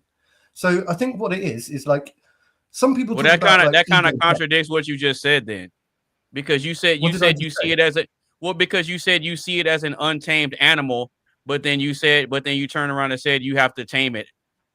Yeah. So once you tame that your ego, once your ego is tamed, then you can channel your ego to create those good outcomes. If you've got a wild ego running around untamed, then you're going to get the wrong type of results. That's what I'm saying. So in my mind, I'm seeing it as like a pet creature, like a goblin, whatever you want to call it. Yeah. And if it's untamed, then you're going to get negative results. If it's tamed and you're able to channel your ego in the right direction, then you get positive results. Now, see, does that make sense? No. Now that you break it down like that, yeah, it does make sense. And a good example that I could use to demonstrate the whole ego thing, because I believe, I've said this in the past. I believe that when it comes to every single human trait and characteristic and personality type, I believe that there's a positive side to it and there's a negative side to it, right? And ego is no different. I'll give you a perfect example of this that we've seen in real life. Every single one of us has seen an example of this. You always got the one guy that does all the barking, that thinks he can beat everybody up until he gets in a fight and he gets knocked out. Oh God. And then what happens is that dude doesn't know how to just take the L, right? But he don't know how to take the L, and so he gets up and he's still running his mouth, even though he got beat up. I was having a conversation with someone about ego yesterday before we attended this podcast. He's a Kenyan dude, and he turned around and said to me, I said to him, give me something what you think is the on that whole shit. Negative side, the dark side to ego. Be like, I'm gonna pull out my Glock in Kenya. He said in Kenya, your ego will get you killed. Yeah, your ego will get I believe you killed. it. I believe that. That is the negative side to ego. I believe it. I don't want peace. You don't just get knocked out. I want problems always. Yeah, you get killed. I'm saying, I told somebody who I know personally. We went to go get some, shebang like grass, and buddy was trying to act tough on some motherfuckers who got poles. And I told his ass, I said, hey bro, I ain't trying to lose another motherfucker who I used to go to school with. I'm like, calm down. And his homie was telling him though too. He like, you ain't indestructible, my nigga. No, that's a fact. But you got, but again, you got guys out here that think they are now. But at the same time, to their credit, I mean, if you're able to back it up, I mean, nobody can really say anything. Yeah, he backed it up. He talked the talk and then he walked the walk right after. Oh God! Hey, I'm gonna be. But if you talk the talk and then you trip and you stumble and trip and get knocked out, then That's when they laugh at you. You still want to run your mouth after you got beat like, up. ha, Like, ha, come on, bitch. bro. They gonna be like, ha. So basically, it's not your ego that gets you killed in Kenya. It's not delivering that gets you killed. That's anywhere.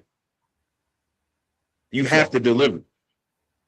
Like if you want to, like say for instance, if you're in a situation to where, you are having a confrontation with another man for whatever reason. It could be money, it could be over a woman, it could be whatever.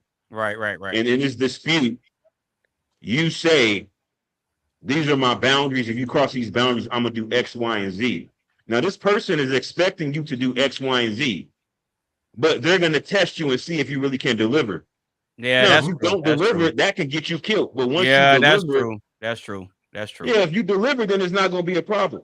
No, but watch this though. No, Triz, you're right. But see, I'll take it a step further and speak to something that Tizzle knows. Because he's from the rack. Yeah, he's from the rack.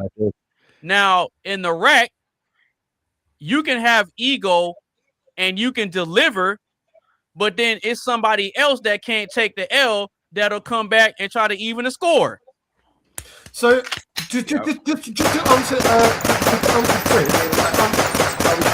That's what I was talking about. Bro, I want to answer Triz. Yeah, that's all the drill culture. That's drill culture. Look, I asked my friend yesterday to give me an example of what he meant by that. He said, look, he knows one of the boxers around Basingstoke who became one of the kickboxing champions within our country years ago. So he's pretty damn tough. Shout out to Andrew Tate. And he was saying, nah, Mr. Bailey, Jeremy Bailey. Shout out Jeremy Bailey. Yeah, I'm just messing with you, bro. I'm just messing with you, bro. But what I'm saying is, he will even quite happily state that even though he can handle his business, he would not dare to go to Kenya because he knows he's got a big ego. Because no matter how much he can look after himself and stand his ground, all it takes is for someone like me to turn around and shoot him in the head, and they will shoot him in the head. That's what he's saying. They will shoot him point blank. If his ego becomes something that they can't handle, they will just shoot him in the head. And that's why even he knows that he won't go to. He can stand his ground. He can stand on ground. He's a kickboxer, and I'm just saying, like he understands how his ego can potentially get him killed, if that makes any sense. No, but that's called having self-awareness, and so that ties into the point you made earlier about being able to tame that beast. Right. So he knows the environments where he can kind of let the beast roam, but then he also knows environments where, okay, I need to have this beast on a leash. Yeah, but what about those people that don't have that sense of awareness is what I'm saying. Well, a lot of them find out the hard way. I mean, it is what it is. They find out the hard way. They F around and find out, yeah? And that's the point. But the ego can get you killed. Right, but the best thing you could do for people like that is not be one of them. Exactly. Right. Be better than that. I get that. Yeah, that's the best thing you could do for them. But did anybody else have anything else on this? Any last thoughts and perspectives before we move on? No, sir, not at all. I do want to briefly. Yeah, go ahead, bro. If you don't mind. No, go ahead. You got it. Go ahead. I do want to briefly just very, very briefly touch on the Dave Ramsey because I was listening earlier. Okay. When you mentioned that, and my thing is that we have to consider that Dave Ramsey. He was being a simp. Well, he comes from a Christian paradigm. I'm going to give him the benefit of the doubt. He does come from a Christian paradigm. Okay. But the issue with that is that we don't live in a religious theocracy. Right. Okay, that's true. There's a distinct separation of church and state. Right, that's true. So when you try to have this particular perspective, and there are no enforceables, then men are at a distinct disadvantage because they relinquish all of their leverage the minute they enter into a marriage, a state-sanctioned marriage, in particular. Right. So that's where that problem comes into play, because he's advising that this man not use her financial situation as a means to delay marriage, which if we were in a perfect Christian theocracy scenario, I might agree with that. But as you mentioned, Anonymous,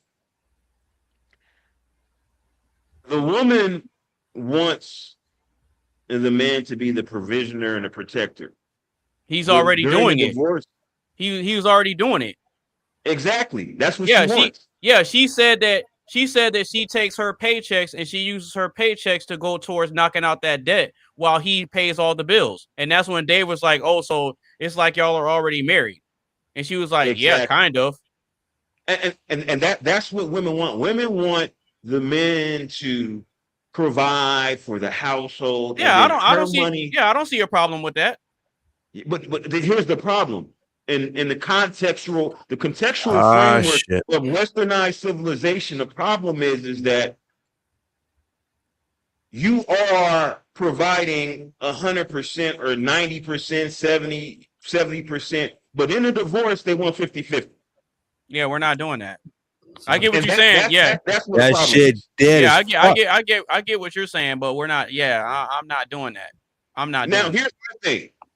Here's where we needed additional context in that particular scenario, because in my particular industry, I see student loan debts of $100, $200, $250, even $300,000. That's not unheard of. But when you look at the income in my industry, that's crazy, right? My school was over 100. My school about 110,000. Wow, that's madness, man. I'm telling you, Mark. Oh, we lost him. Yeah, go on. Look. I'm telling you, Mark. Yeah. In America, where we are, yeah. Depending on where you are, there's a high degree of problems. Financial problems, dietary problems, housing problems. There is a myriad of problems in this country. Now, to be fair, this is the land of opportunity and milk and honey and whatever. Mm-hmm. But it's what you do with that milk and honey that determines your outcomes. So to Triz's point that he made earlier, one of the reasons why Americans get looked at as spoiled, those dumb spoiled Americans, is because they squander what they have, and then at the same time, you're not appreciative and you're not grateful for the opportunity that you have that other people are dying for. You see what I'm saying? Sure. They're dying for it. So we could take a person that comes from maybe Kenya or India or somewhere in Asia, where their living conditions and their governmental structure is significantly worse. And they look over here and say, you know what? I got a business idea. I don't think I'll be able to start that over here in China. It's too many restrictions. I don't think I'll be able to start up my business and be able to do what I want to do in India. I may not be able to do what I want to do in XYZ country. So you know what? Let me just take all my chips and let me just go all in on America. If I die in the process, it is what it is. It is what it is. At least I tried. I don't want peace. Oh God. I want problem. Always. If I die in the process, at least I died knowing that I was going towards something better. Yeah, but that's the good side of the ego of what Triz was talking about. Yeah. You got it in your mind that you're gonna rise above your circumstance in this poor country that I'm in. Yeah, I'll try it. If I fail and have to come back, I just lick my wounds and I just go back to the drawing board and I'll try it again another time. But well, I'm gonna try. That's just because you've got good work ethics and you've got integrity and you've got a determination and a drive and a hunger to succeed. But I can make the case that a lot of countries and their citizens have a lot of values and work ethic. It's just that their circumstance doesn't give them opportunities to really excel the way they see. So that's why they look to America to say, you know what? They got land, they got space, they got money, they have excess.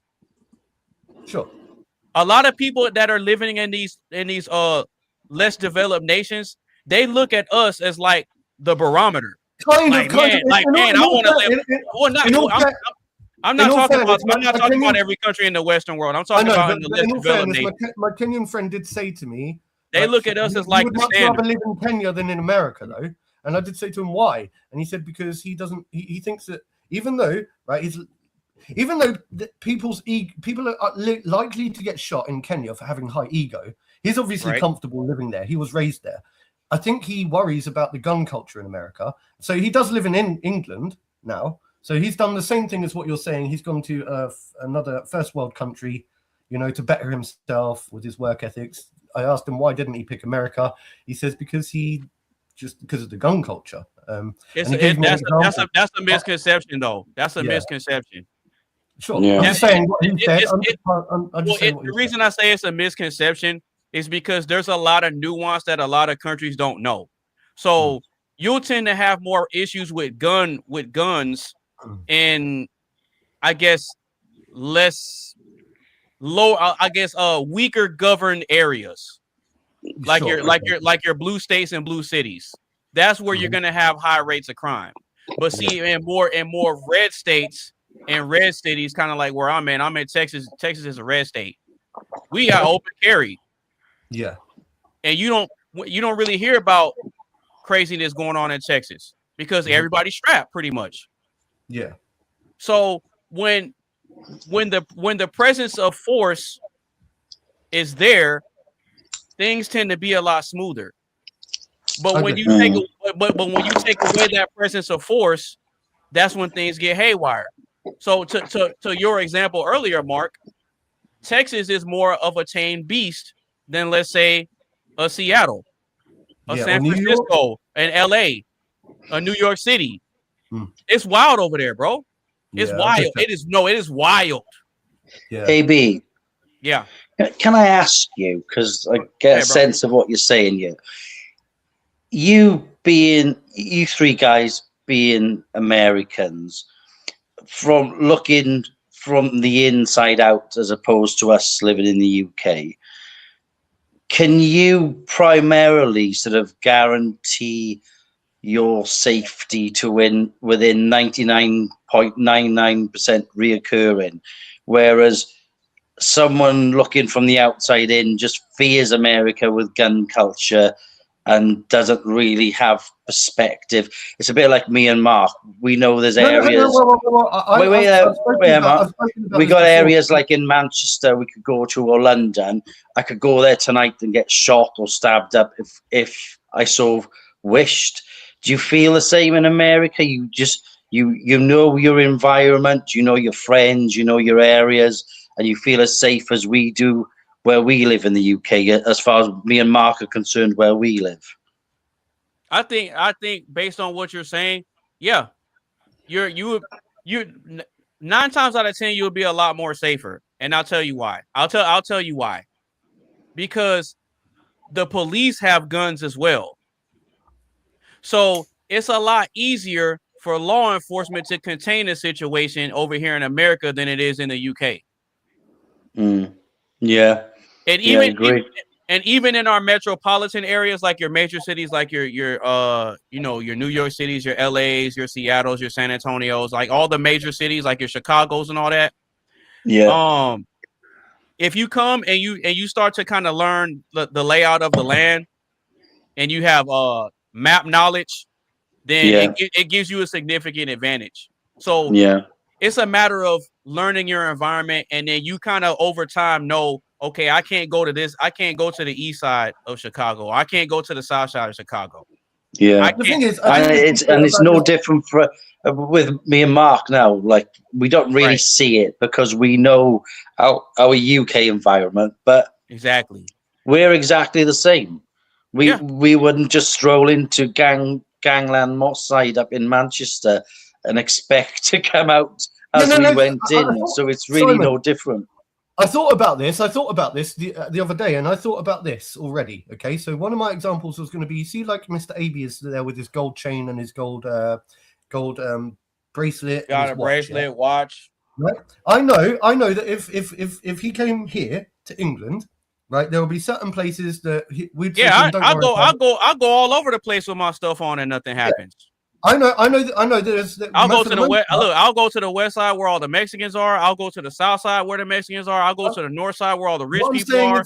I'll go to the east side where all the black people are. AB, right? You could actually go. You could actually go into Knightsbridge, which used to be deemed a posh area of London, and if you weren't tooled up to protect yourself, you'd probably be either robbed with a machete or a gun, and that would be like you getting mugged down Rodeo Drive.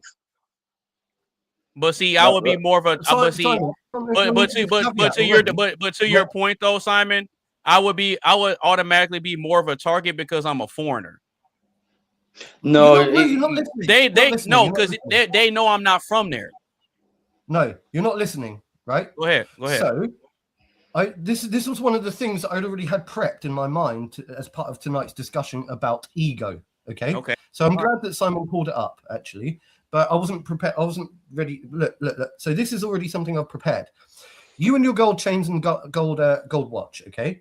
Now, for the most part, if you come to England, right, I would know that you will be safe for the most part. You know, just be yourself. Yeah. Right. I also know for 100%, yeah, if you're going to be egotistical and you're going to go into central London and you're going to I'm done. Yeah, it's over with. Mate, I would say to you, take off your gold, because no matter how big you are in London, no matter how big you think you are, you're going to have eyes on you, you're going to be watched, and you're going to be targeted, yeah? And you're not going to leave London without being mugged, right? And they will take your gold and they will take your watch. Now, if I say that to someone and they turn around and say, no, I will go anywhere I want, you know, and I'm not going to be afraid, I'm not going to take it off. And that's why I wanted to bring this into the conversation, because that is ego.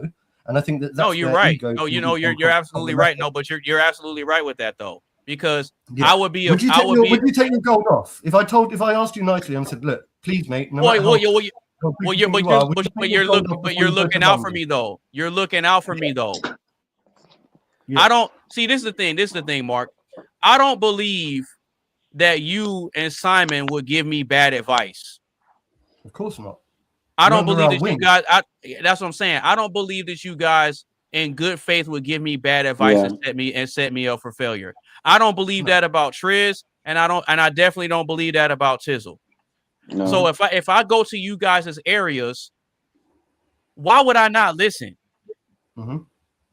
And it's the same way. I think you guys have an extensive amount of knowledge in your respective areas. So if I decide that I want to go chill with Triz or go chill with Tizzle, or fly across the pond and meet up with you guys, I'm gonna be expecting you guys to fill me in. Like, okay, if you're gonna come over here, you're gonna go down the whole checklist of a lot of things. It may be a lot for me to take in, but I need to make sure that I process the information, because I'm going into some territory that I'm not familiar with. So at least I got somebody that's prepping me and, you know, making sure that I'm good. Yeah, and I think I would be a fool to not listen. I would be a fool to not listen, though. I would be a fool to not listen. I was going to say, yeah. Now go ahead. And I think it works both ways. And sorry. I just think it works both ways. So, like, to answer Simon's question, I think I would feel very safe in Texas, so long as I was like, you know, maybe like amongst the right sort of people that could guide me in the right direction. Do you know what I mean? I wouldn't want to go over there. But what we just learned is indirectly chatting now. Even though I only joined the live stream last week, if we were either out where you live or you came to the UK, we trust each other to have each other's backs, which is what it's all about, finding your environment. Absolutely. And I'll take it a step further and say that here in San Antonio, okay, I'm in a red state, but I think San Antonio might be a blue city. I'll have to look into it. But this is the thing though. This is the difference. So with me being in San Antonio, but the majority of the state is red, we have an interesting dynamic here. And what I mean by that is, if you want to go at it politically, you have a great amount of conservative Republicans, and then you have a great amount of liberals and Democrats and whatever, right? But the way everybody meshes so well together is that there's no political conflict here. Yeah, where you are. You can go down. Listen, let me paint the picture for you.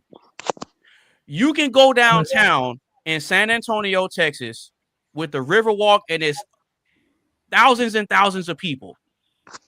You will see people that might be protesting ICE, F Donald Trump, all that. You will see people protesting against such and such, and nobody bothers them. Mm-hmm. You will also see people driving around with their big trucks with MAGA flags, Trump, Trump, Trump. No one bothers them. That's how it should be, though. No one bothers them. That's how it should be. People should be. Because people will gather on street corners and have Trump rallies here. Yeah. People will gather on street corners and protest immigration and protest ICE. They don't like Trump.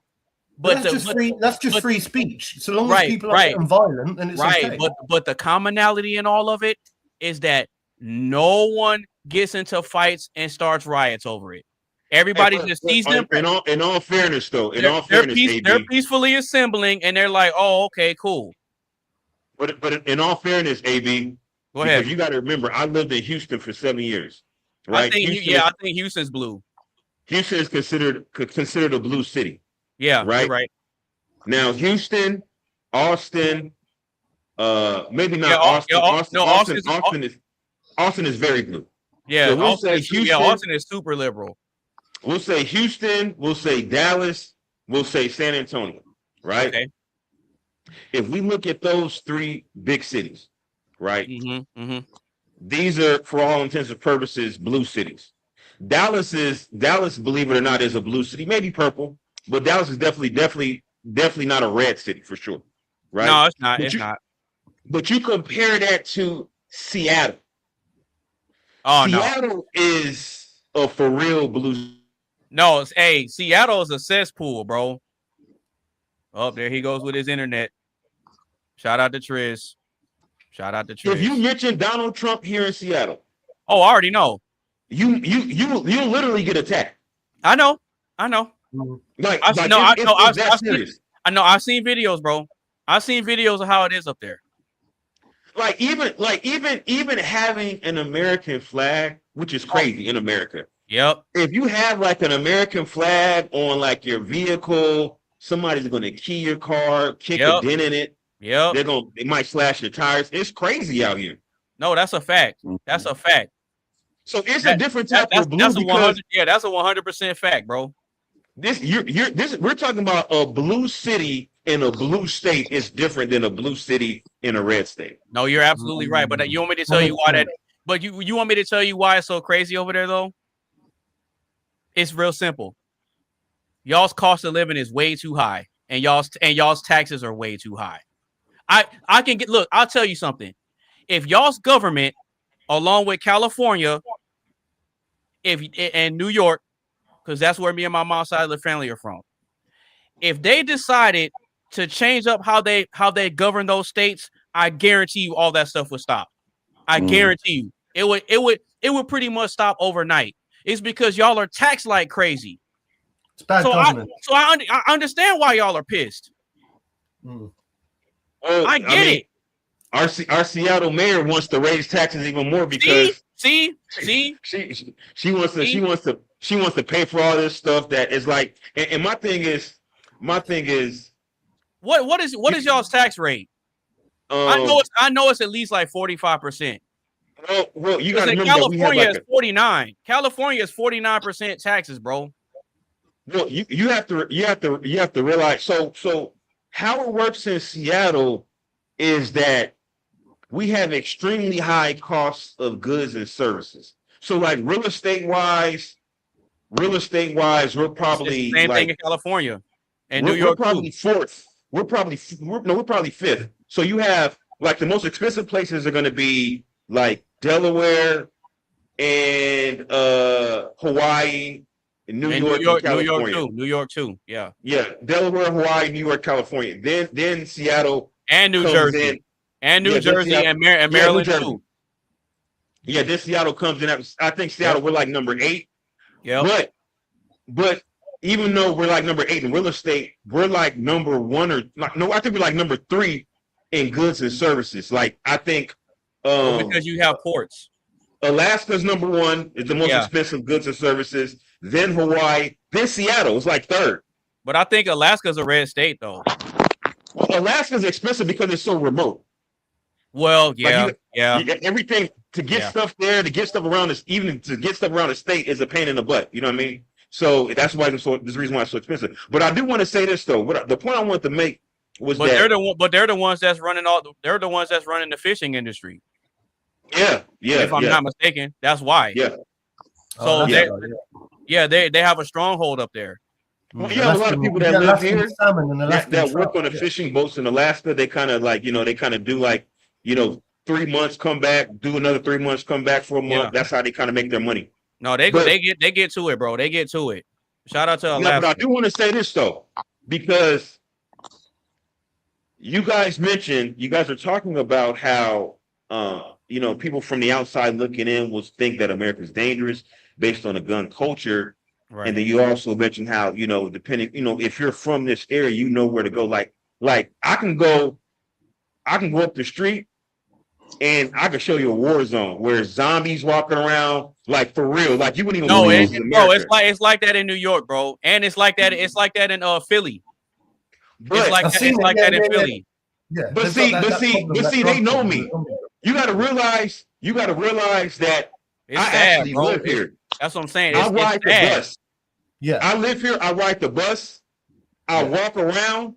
So people know who I am. They know my face. They know I'm from this area. So I can go to these areas. I don't have any problems. Now, mind you, if I go to Tacoma, which is like a sister city, like, kind of down from us, if I go in the areas like that in Tacoma, I'm going to have some problems because they don't know me over there. Exactly.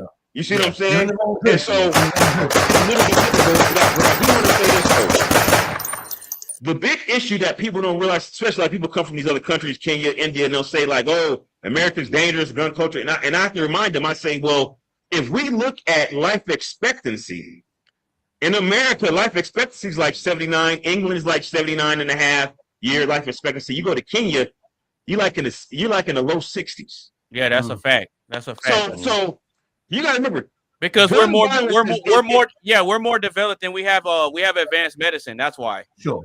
Yeah, so but gun violence is one facet of culture, right? Yeah. You have other aspects like work environments. I don't know if you guys have been watching Reddit. There's a video on Reddit right now, and you can look it up. It's a guy in China. He's like a construction worker. He has his helmet, his construction helmet, and he has a yellow helmet. Okay. All of the workers wear yellow construction helmets. All of the supervisors, managers, they wear red construction helmets, right? Mm-hmm. He says, watch this. He takes the worker helmet, which is yellow, the manager helmet, which is yellow, which is red. He bangs them together. The worker helmet, the yellow helmet completely shatters. I thought you were going to say that. They give the workers like a helmet that's literally, it looks like it's made out of freaking construction paper. It's so thin, it wouldn't even protect you, and it wouldn't even protect you in a rainstorm, bro. Mm-hmm. And so, the funniest part about it is that when he was doing a demonstration, he had the camera. It was like a crowd of people around, right? You had everybody look like workers. He had a couple he had two managers in red helmets, right? Soon as he banged them together and it showed how the helmets just fell apart, all the managers got the hell up out of there. The red helmets was gone. They was like, "How jump, man?" So bullshit. Look on Reddit. It's on Reddit right now. Listen, what I'm trying to tell you is that I can believe it because I know there's so many ways. There's so many ways to die. When you go on Reddit and you look at all these workplace accident videos, they're always in India, they're always in China. It's dangerous. Like as much problems as we have in America, there's a reason why everybody wants to come here. Yeah, that's a fact. Oh, don't get me wrong. You know what? I love it. You know I said that before. I love America. I've always said I love America. I'm not a typical Englishman. A lot of English people here do hold like what that viewpoint. Well, we got love for the UK over here, bro. Yeah, believe it or not. We got love for the UK. You know, I've been to America 3 times and I loved it. I think some of the people that I met in America were some of the nicest people I've ever met in my life. So, and even here on this podcast, right? It's different. I realize that you guys are different to so you obviously, it's hard to explain, but you break the stereotype, you break the stereotype anyway. And like for me, you're just nice American, hospitable, decent people that I would trust. And so like a lot of English people, they're ignorant. A lot of English people are ignorant. They've never even visited America. They only see what they hear on the online. And so I understand. America's so big. That's happening by design. I get what you're saying. Yeah, that's by design. So big, though, isn't it? It's so big that like maybe it's true in certain places, like you said, a blue state in a blue city in a blue state. If I was to walk and go there by myself, versus a blue city in a red state, Yeah, right. So I get all that, man. I get all that, but I think for the most part, I think America is probably somewhere where I would aspire to live. Actually, I would love to. Well, I'll tell you something.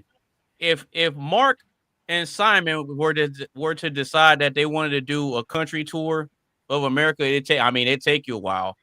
But if you decided that you guys wanted to come here, you will see so many beautiful things. You'll see the ugly too. You'll see the good, the bad, and the ugly, right? But what'll happen is I think that you guys will really appreciate what America has to offer. Because if you're experiencing the good and you're experiencing the bad and you're experiencing the ugly, then mentally you're going to be comparing it to where you guys are from, and you're going to see stark differences. Should we do a trip, Simon? Should we do a trip? I feel a road trip coming on. Yeah. Now I will tell you, your country is small, right? I got my hair cut. Don't worry. Your country is small, right? And I've seen videos of British people saying, "Hey, I want to go to America. I'll go here and go here." But then when you actually look at a map and see how big, if you actually come here, you'll see how big the country is, bro. You're not going to be able to take a trip from New York to LA and just be able to get it done. It's going to take you some days. We know, man. We know how big it is, don't we, Simon? We know because I think it's like 3,000 miles, a 3,000 mile trip. Yeah. From the east to the west. If you hop on No. Well, hold on. You got to remember, you got to go to Alaska too. So you got to go from like Florida. Yeah, you're right. To Alaska. Right. I mean, that's a long way. You got to see. Yeah, they have to be able to see Hawaii too. Now, what I'd much rather do is like because you got to take a plane to go to Hawaii. I'd much rather do like a Caribbean cruise type thing, where I can like fly out to a part of America, like Florida or something, jump on a cruise ship, go down sort of like the Caribbean area. But it'd be nice if there was one. Yeah, but you gotta have a passport to do that though. I've got a passport.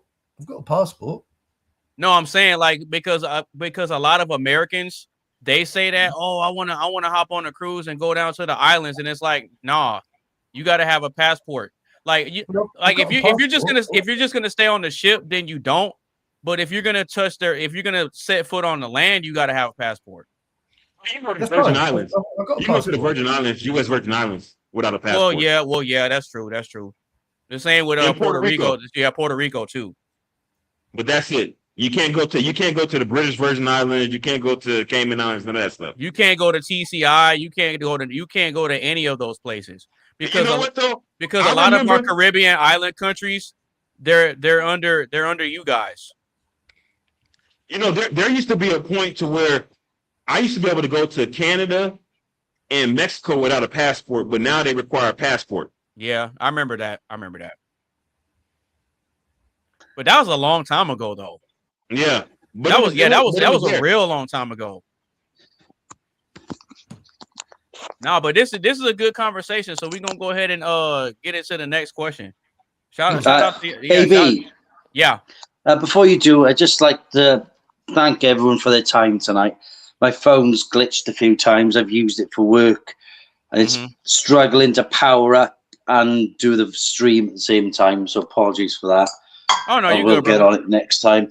I'm up in 4 hours for work, so I'm going to duck out. But I've really enjoyed the chat. I'd also like to say, not from a pat on the back perspective, but a real perspective. I think, Mark's a good friend. He knows what I think of him.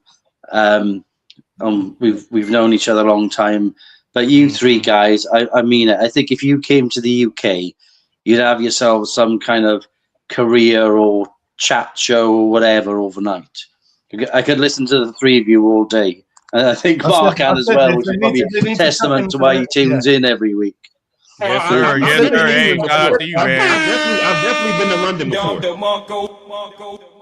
But like, and not just the different in accents compared to ourselves, but the interest that you've got and the different perspectives of listening, talking and listening to things.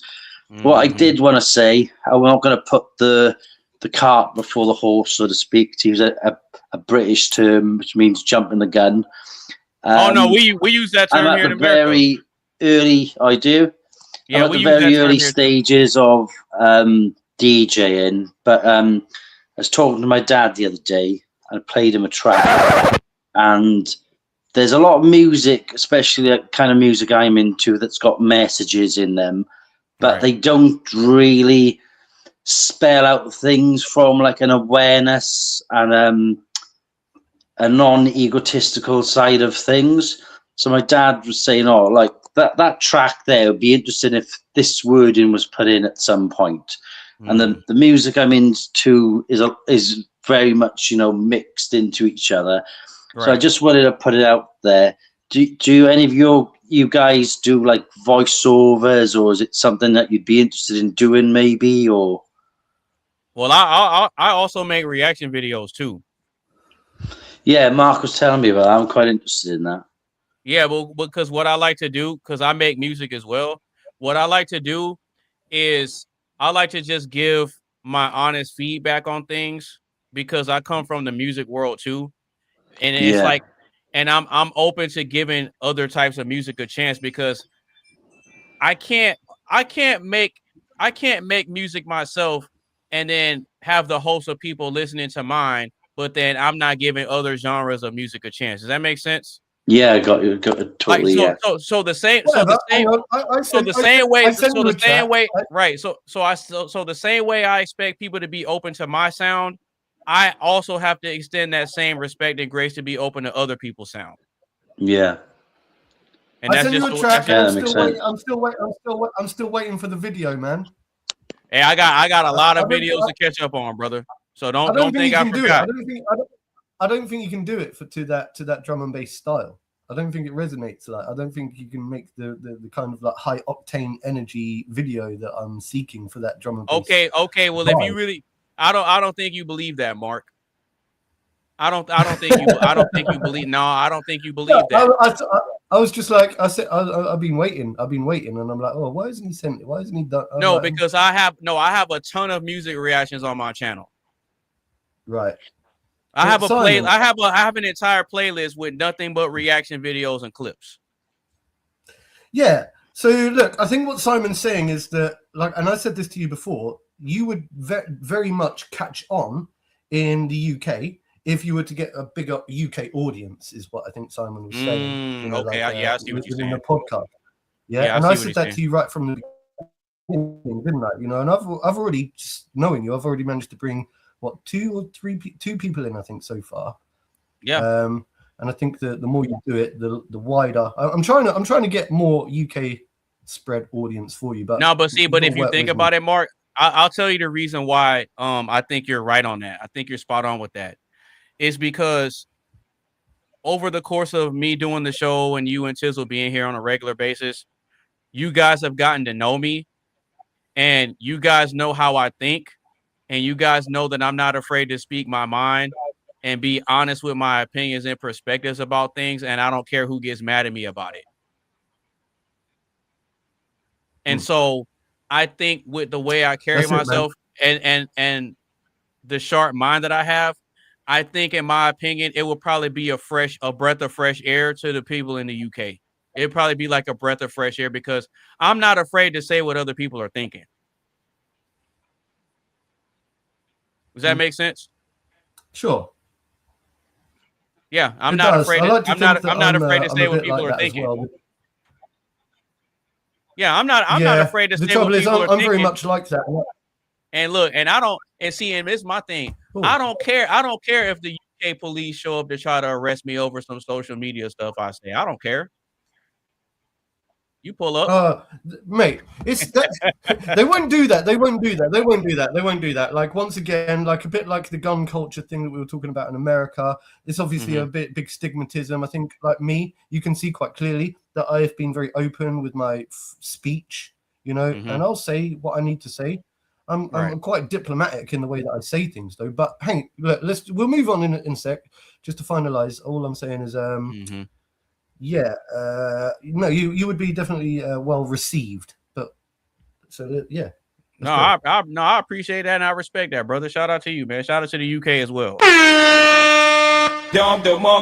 All right, so if you're just now tuning in to the live stream, or if you've been rocking with us the whole time, like Triz, make sure you get a stream a like, share with a couple of your friends. Make sure you follow everybody on all those social media sites, and if you want to join the conversation, click the link that is pinned to the top of the chat.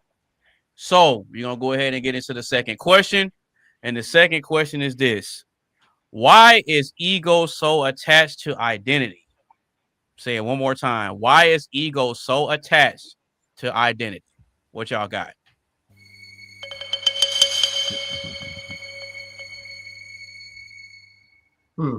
I ain't got nothing right now. I think ego is a defining characteristic of one's identity, because that's one of the first things that we notice, whether somebody's an introvert or an extrovert, whether somebody's outgoing or more reserved, and that's manifested through your personality. So I think that's just one of the key components of it. Okay. What are your thoughts? Okay. No, that's a valid take. Mark, Tizzle, what do y'all got, man? Why is ego so attached to identity? What do y'all think?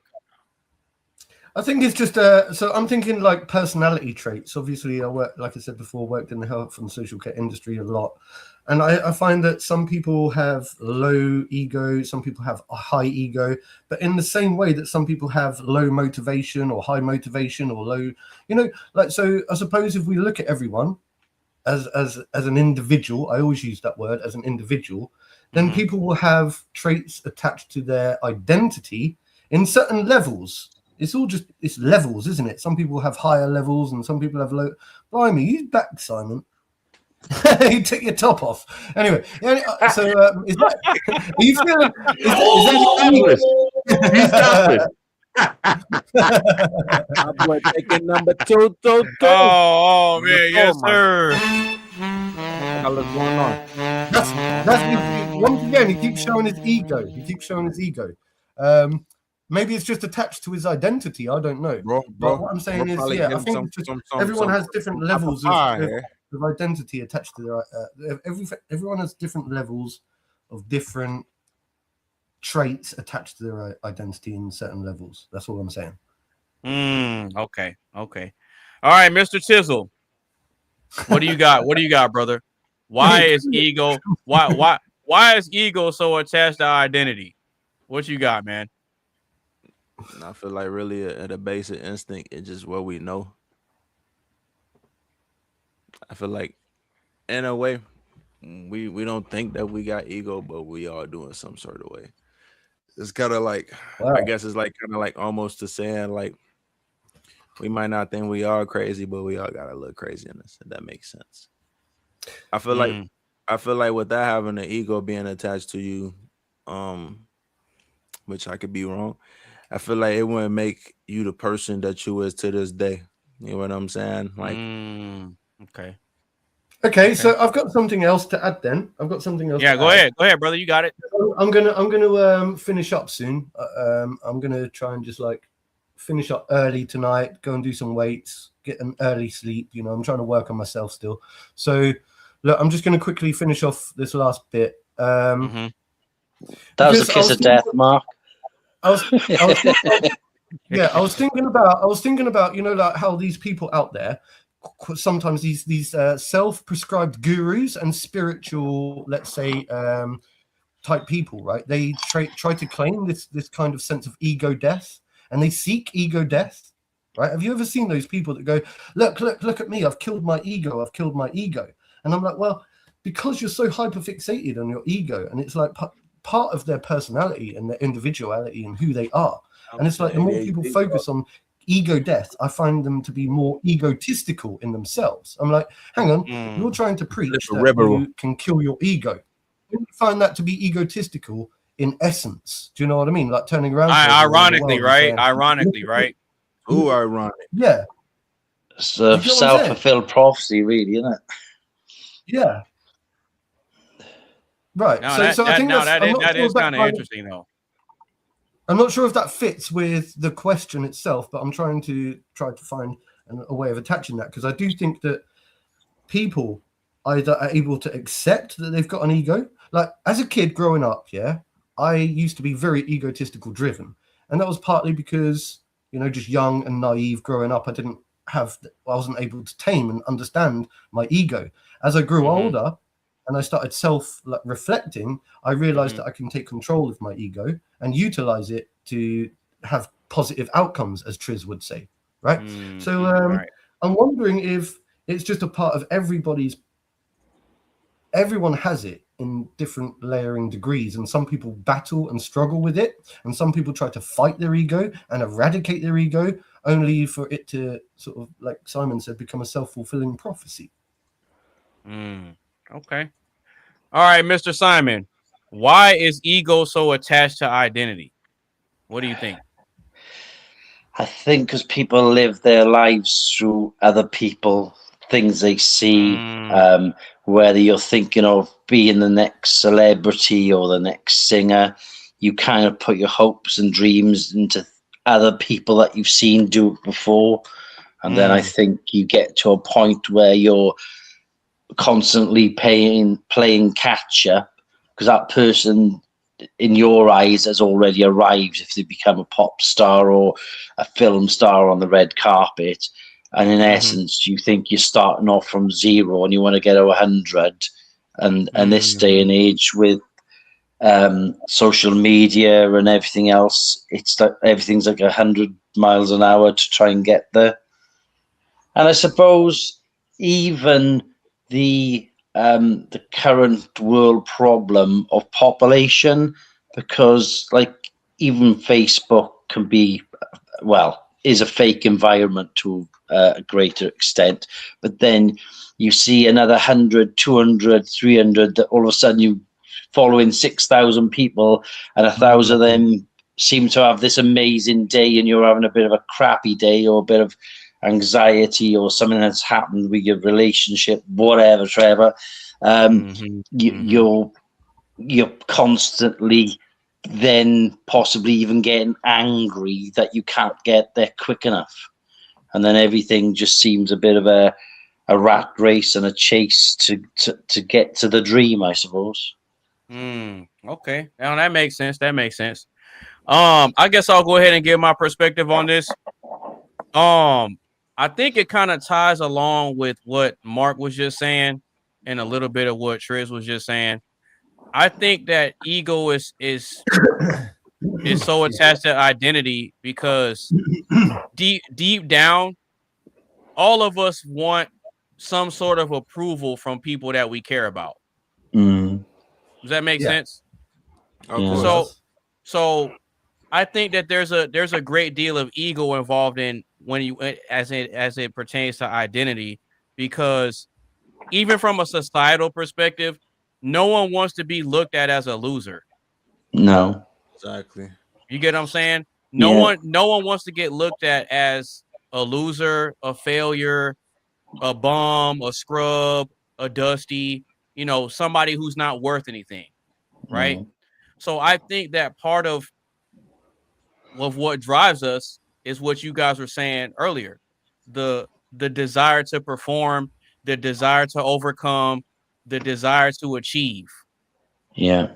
You get what I'm saying? And leave something behind to show that, hey, this person did the best they could. Even if we fail, as long as we have something to show that we tried, then you're not going to be really looked at as a loser. You'll get some sort of approval from somebody somewhere. Yeah. And before all of that, AB, you need to find what your true self wants, because you've hit the nail on the head. That's the first problem. You're already living your life through someone else's eyes, or what you think your partner wants, or what you think your kids need to see. Whereas when you find your true self and your true calling in life, whatever that may be, then you can't really get rocked, because you know exactly what you want.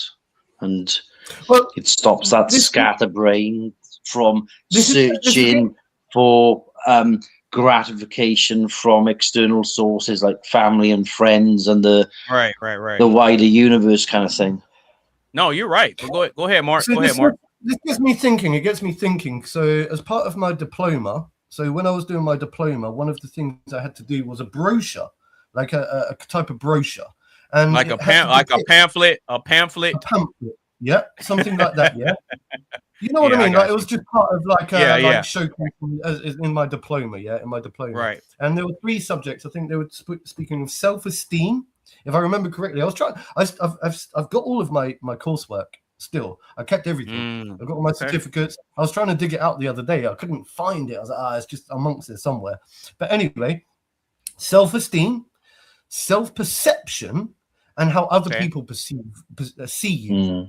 So, for example, right, there's a meme, where there's a little pussycat stood in front of a mirror, and as he looks himself in the mirror, he sees a lion. There's a lion in the reflection. The lion in the reflection. You may have seen that meme. It's quite a famous meme. I've seen that before. Because what it does is it showcases in a very simple way, that how some people can see themselves different to how other people see them. So, for example, they're looking at themselves in the mirror, a little pussycat seeing themselves as a lion. It's they're fooling themselves, but that is also part of their self-esteem. Because self-esteem is really important. I think we need to boost people's self-esteem, and that is also working with their ego. Do you know what I mean? Because people that have a low self-esteem, I think, in my opinion, have a very low ego as well at the same time. Yeah, but I don't think you can necessarily do something to boost someone's self-esteem. Like that's a personal thing. Yeah. Like your self-esteem is yours. Yes, that's your responsibility. So what I used to do is work with something called a personal development plan. Yeah, a personal development plan. So I would work with somebody and I would say, okay, if you don't know where you're going in life, perhaps we can work together and form a brainwave together, right? How about you tell me, do you have any short-term goals? And if they go, yes, within the next year, I want to achieve this, I'll go, good. Well, let's put that down as part of your personal development plan, right? Do you have any midterm goals? What do you want to do between, within the next 5 years? Where do you see yourself? What do you want to achieve? And then they can write it down and put the pen to paper. And then you say, well, where do you see yourself long term? Like maybe in 10 to 20 years, because when people don't have a vision of their future and they're not able to see where they might, so what you're doing is you're helping another person to see it for themselves. They can put pen to paper and create a personal development plan, and then that you can increase their self-esteem and you can increase their feeling of self-worth, because I think a lot of people feel unworthy and unappreciated and unliked. And they give up in life. And so as soon as they realize that somebody cares and somebody pays a little bit of attention and somebody's trying to help them along their way, then they can you can re-spark the drive within them. And that self-esteem can become the spark towards their ego, in my opinion. Yeah, you're right. But no, you're right about that. You're right about the concept, but this is the reality of it. It's not you, it's them. All you're doing is you're laying out an array of tools, and then you're breaking down what each of those tools do, and then you're brainstorming a plan of how you can implement different tools at different times for different settings to lead to an outcome, and then they decide to go off of the plan you discussed, and they decide to do the work. Exactly. They decide to do the work. All I'm doing is what you did to me earlier in the podcast. Is I'm planting seeds. I'm planting seeds. Yeah, but it's up to them. It's up to them to maintain it. You can help them You can help them through nurturing it, but ultimately the work, the responsibility of the work, it's on them. What I'm saying is, you plant seeds in people, right? And you encourage people to better themselves. I plant seeds in people as well. And if that means that I encourage other people's self-esteem through planting those seeds, then so be it. No, hey, that sounds good to me. Hey, shout out to you for that, bro. All right. We can agree to disagree. No. No, I'm just kidding. You thought you was gonna get me. I'm just kidding. Yeah, my man, he's gonna slide that in there real quick. He tried to be slick. Yeah, he tried to be slick. He tried to pop in the orchard. Yeah, he tried. What the hell, boy? Hey, Tizzle Mode will be back on in a little bit momentarily. Well, I was just getting ready to ask you why is ego so attached to identity? Oh, wait, damn, really? Yeah. Oh, I thought I kind of already explained it, or no? Didn't I? Oh, wait, yeah, you know what? You did. Yeah, you did. Oh, man, you know what? I got to give myself one of these. Stupid. I forgot, bro. That's my bad, bro. I forgot. Stupid. No, you good, fam. You good. Actually, no, you know what? Matter of fact, I probably won't have to go. Let me see. I mix it up. Let me see. I'll take away the camera though. But hey, B. Yeah, what's up? Can you get, you got your different sound bites. Can you get Eminem Guess Who's Back for every time I get back online? Yeah, for real. You know what? You know what? I'll have to throw that on there. Yeah, I'll have I think a few of us need it as well. Right, I'm gonna call it a night because I'm up in like 3.5 hours for work. But okay, well, before you really enjoyed listening to you all and chatting, and hopefully I can tune in next week as well. Okay, well let the people know where they can find you, brother. Yeah, peace, guys. Cheers, guys. All right, you take it easy, brother. Yeah, you missed you. Look, he doesn't do. I don't think he's. Simon, you still there? Yeah, mate. Yeah, this is your opportunity. If you want to plug something, if you've got anything going on and you want to plug people to find you anywhere. No, on my Facebook, I've got Charles on there, but I've got a couple of the guys I haven't. But you can just share my profile on Messenger for me. Okay, I got you. You don't want to share your business. You don't want to share nothing for the world to see. No, if I had a business, I would plug it, but I ain't. Okay, fair play. There you go. I could start GoFundMe if anyone's interested. Yeah, for real, right? Take care, guys. I'll see you next week. Have a good week. All right, you take it easy, brother. We'll see you next week, man. Cool. Oh no, hey, your boy is cool, man. Your boy is cool. He's good to have on the show, man. I like his takes. I like his perspectives, and he's a genuine dude, man. He is. He's a good guy. He's going through a lot of personal problems, which obviously I'm not here to explain. So, and I think it's good. I think it's nice. I think he needs to have like I call it, I don't know, maybe a boys' night, a lads' night. You know what I mean? Like something where he can just escape on Saturday night and just feel comfortable. So I think it's good for him. Yeah, it's great. I'm loving it. I think Tizzle said he gonna pop back up in a minute. But we're gonna go ahead and get into the last question, and we're gonna go ahead and wrap this show up and get up out of here. So if you just now tuning in to the live stream, or if you've been rocking with us the whole time, make sure you get a stream a like, share with a couple of your friends, make sure you follow everybody on all their social media sites, and you are more than welcome to click the link that is pinned to the top of the chat and join the conversation. All right. So what I'm going to be working on is kind of managing the time a little bit better with the live streams, because I know, like with you, Mark, and Simon, y'all are 6 hours ahead of us. and then I think Triz is like a couple hours behind me. So right, with the last week I think I got I got off the show about 5:30 in the morning, man. That's what I'm saying. So I'm taking that into account, and I'm kind of being a lot more mindful of how long the streams are going.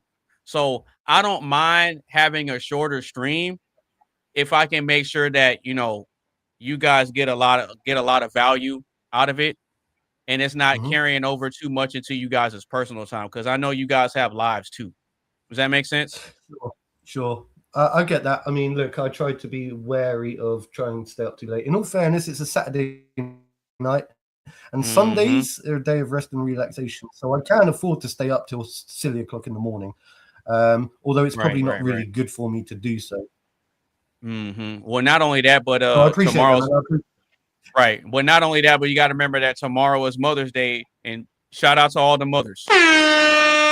Oh, fair play. I think Mother's Day in America is different.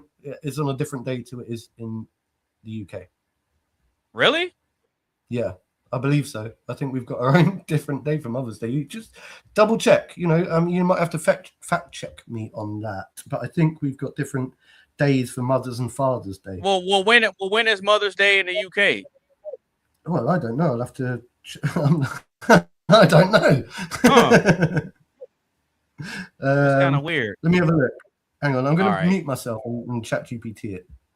Okay. Well, while he's looking that up, we're going to go ahead and get into the last question. Do final thoughts, final shout outs, introduce next week's topic, and get ready to close out the stream. So the last question, can ego death happen without crisis? Say it one more time. Can ego death happen without crisis?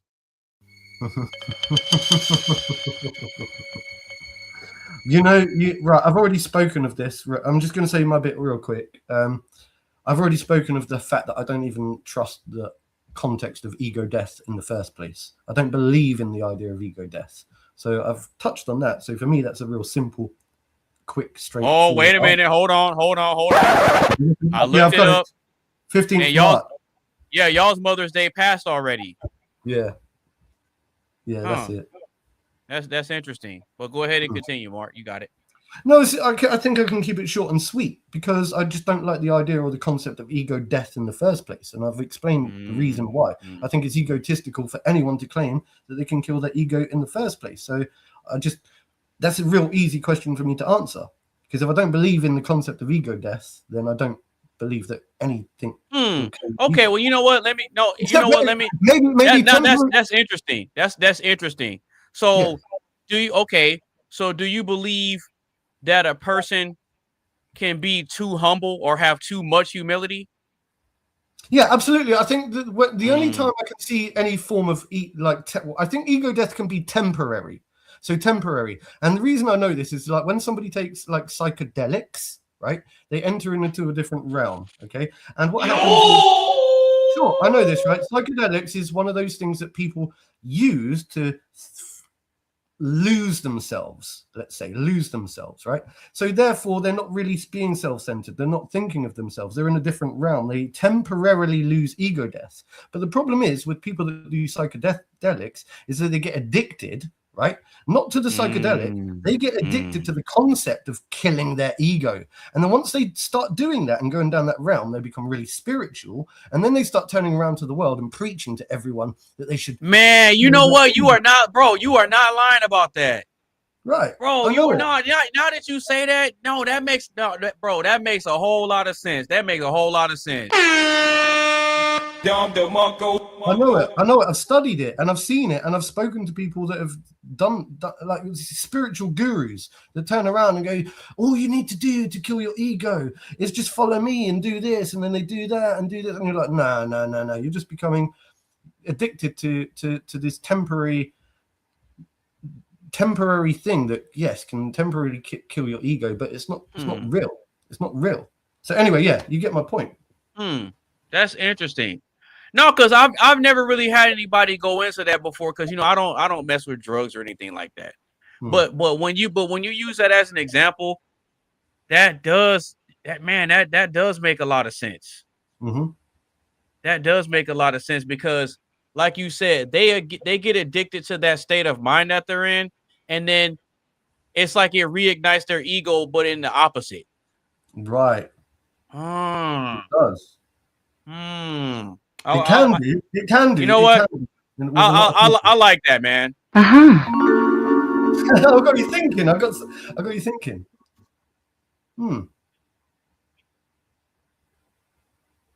Yeah, I like that because I've never really had anybody go into anything like on that from the psychedelic drug perspective, because we're talking about ego and stuff like that. That was pretty solid, bro. That's pretty solid. Because a lot of these spiritual gurus, they utilize like psychedelics to do that and enforce it on the rest of the world. That's what I'm saying. So you don't even have to have taken psychedelics to understand that concept, because you can see it. You can see it. You can see it. That's interesting. No, that's good though. All right, Mr. Triz, Senor Triz. Can ego death happen without crisis? What you think, bro? Well, I think there are instances where you can have ego death without crisis, and I'll give you a couple of examples. The first example I would say is just time. Yeah, because I'm with you on that perspective, but you can go ahead and give your examples, bro. Yeah, as time progresses and you don't have the outcomes to back up your claims, then you kind of humble yourself, and the ego kind of dissipates once you realize that that you're not going to necessarily achieve those dreams, and then you may realize that a lot of the dreams that you aspire to achieve don't even really matter. Yeah, that's true. And you start to value certain things more than ambition. You value peace more, and so things like that can really alter your ego. In addition to that, I think Mark kind of touched on the spiritual aspect.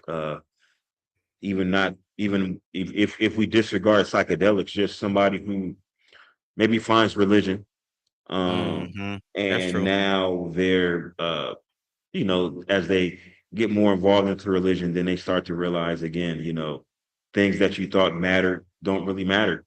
I think that you can also have ego death by looking at, and I guess this does involve some sort of calamity. What was the word that you used? Not calamity. What was the word you used for some type of crisis? Crisis, yes, right. So maybe the crisis of somebody else. Like, say, for instance, you may, if you work, let's say you work in a healthcare continuum, right? And you encounter somebody, and then you see them in their lowest state, helpless, right? And you think nothing of it until you hear testimonies from people around them and say, yo, this person used to do this person used to do that, this person was CEO of this company, this person ran the Boston Marathon 4 times, this person this person invented Velcro. Like, you may come across somebody like that and then you say like, wow, they had a significant fall from grace, and that kind of puts your ego in check and realize, like, you know what, everything that you have can be gone tomorrow. It can be taken from you. No, that's a fact. That's a fact. You may not have any control over it. So I think that can kind of lead to ego death, even though that particular example does involve crisis of someone else. So right.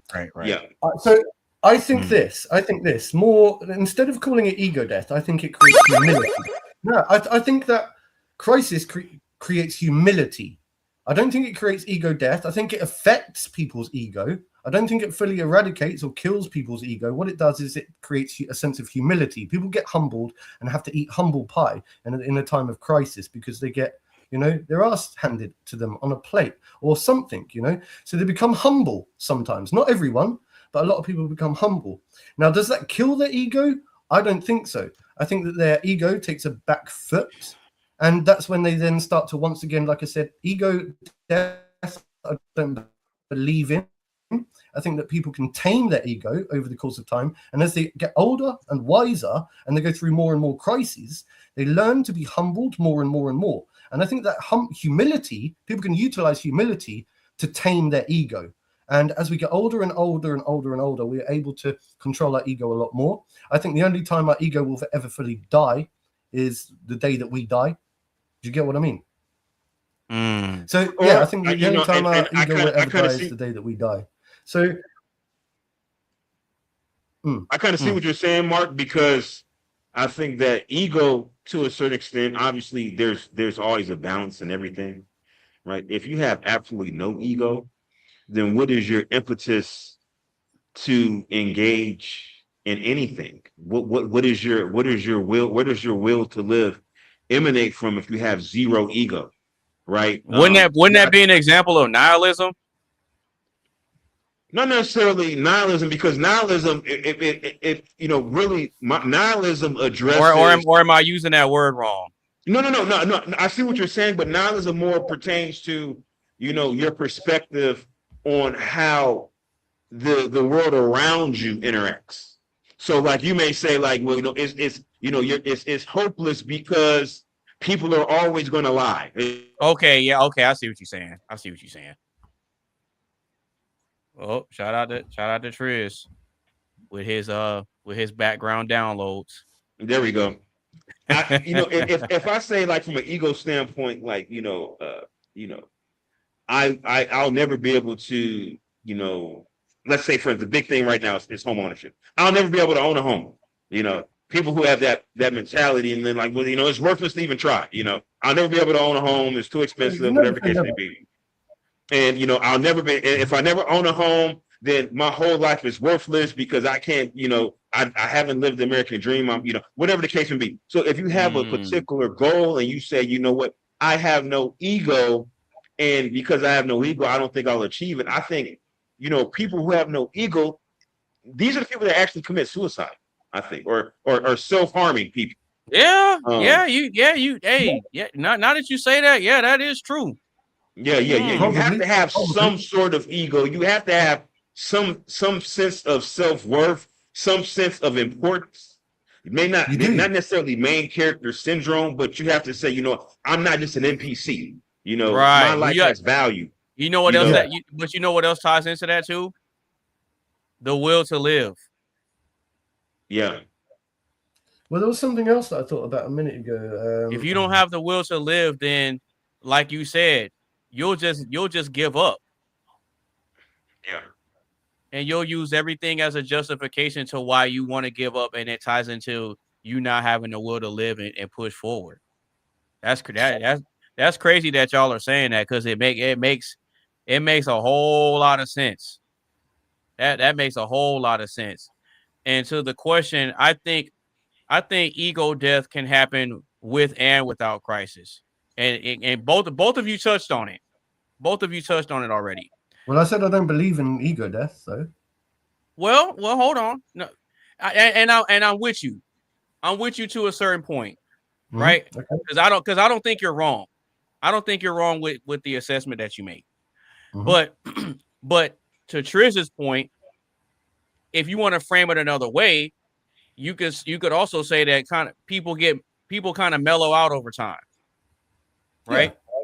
People mellow out over time, and so when it comes to the with or without crisis, I think it depends on the person, right? Because even though all of us are the same in terms of being the human species, we're different at the same time. All of us are different. We have different interests. We have different preferences. We have different hobbies, all that type of stuff, right?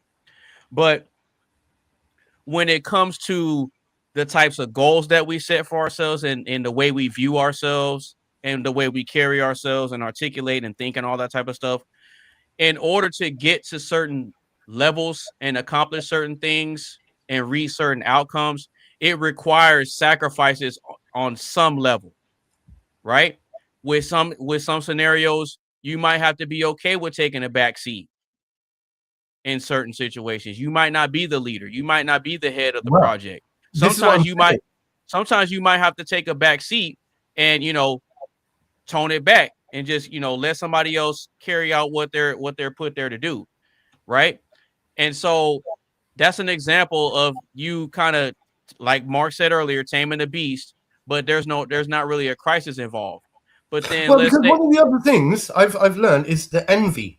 Envy is another aspect, right? That can be a problem when it comes to ego, because if your ego is driven by envy, right, then you become self-harming in such a way that you start viewing the world through a negative lens, and you start comparing yourself to other people, but not in a good way. You're not. I don't think that having envy necessarily leads to self-harm, though. Not necessarily always, but there are those people out there that are very envious, and they look at the world, right, and they go, "Oh, that man's got loads of money over there, and I don't have it. It's not fair. Why should I bother?" And they give up on life, because they're too envious, maybe jealous or something like that, And well, see, jealousy and envy aren't the same.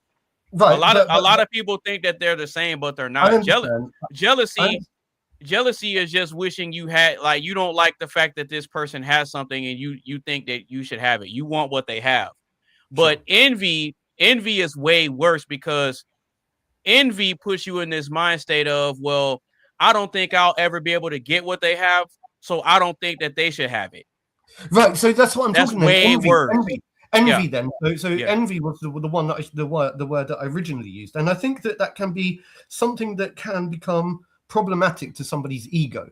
So, like, for example, like you said a minute ago, right? Let's say, for example, there is a leadership role. You get chosen to be the leader. Yeah, the leader. Mm-hmm. Somebody like me comes along, and I think, oh, I put myself forward to be the leader, but I don't get as many votes. Okay. Now I can either say, do you know what? It's okay. I don't have any problem with that. I know my role. I can work within my remit, and I can be the supporter. I can be the supporter, or I can be envious, and that's no good to the team, because that means that I'm going to sabotage, everything I can do, everything I'm doing, trying to sabotage what's going on. So that's what I'm saying. Envy can become a problem when it comes to the ego, I think, because it's the ego. Like, in my mind, I would say, look, it's fine. I don't have an ego where I need to be number one in this situation. I can be number one in my own realm, in my own space, where I need to be. I am number one in my own spaces, and in other spaces, I'm not number one. I'm a follower.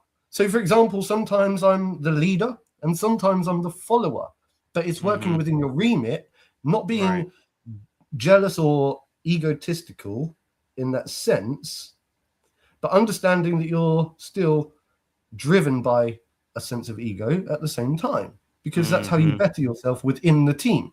Right. That makes sense. That makes perfect sense. And to give a couple more examples, when it comes to ego death, I think it exists to a degree, because I don't think you're wrong about what you said in your perspective, Mark. I don't think you're wrong in that. But I think that the concept of ego death, it does exist to a degree, and I'll tell you what I mean. So there have been movies that highlight examples of what I'm about to say. You got the person who thinks that they're a hot shot, they're always going to be on top forever, and then some life-changing event happens to them, and then the world looks at them and treats them completely different. Mm-hmm. Because they're not that guy or they're not that girl anymore. Right. So in the beginning stages of that, afterwards, in the aftermath, they have a hard time coming to terms with the fact that you're just not that dude no more. You need to hang it up. This happens with athletes. This happens with rappers. This happens with entertainers. Like, this happens with a myriad of people. A lot of times you may end up in a situation where you're not really crucial to the team anymore. They got fresh new talent coming in, and you're still trying to hold on to that glory that you have from being in that position, but you're starting to get aged out of the market. Yeah. You have to come to terms with, hey man, your time might be up. You can't hold that spot forever. I think people go through transformations. They definitely go through transformations. Maybe, perhaps their ego transforms at the same time. I do believe people go through a form of metamorphosis as they age. I call it metamorphosis. Not everyone does. Yeah. And maybe people can learn to transcend certain aspects of what holds them back in life. And if ego happens to be one of them, I'm not sure. What I don't really like, though, is when somebody turns around and preaches that they've managed to kill their ego. Because what I'm saying then is why do you have the need to prove that you've killed your ego in the first place? Because then that shows to me that you're trying to prove yourself still. You're still trying to prove yourself. Where does that proving yourself come from? It comes from your ego. And you think and that's why I said earlier, ironically, that makes sense, because it's like the end goal is to still get some sort of approval. Right.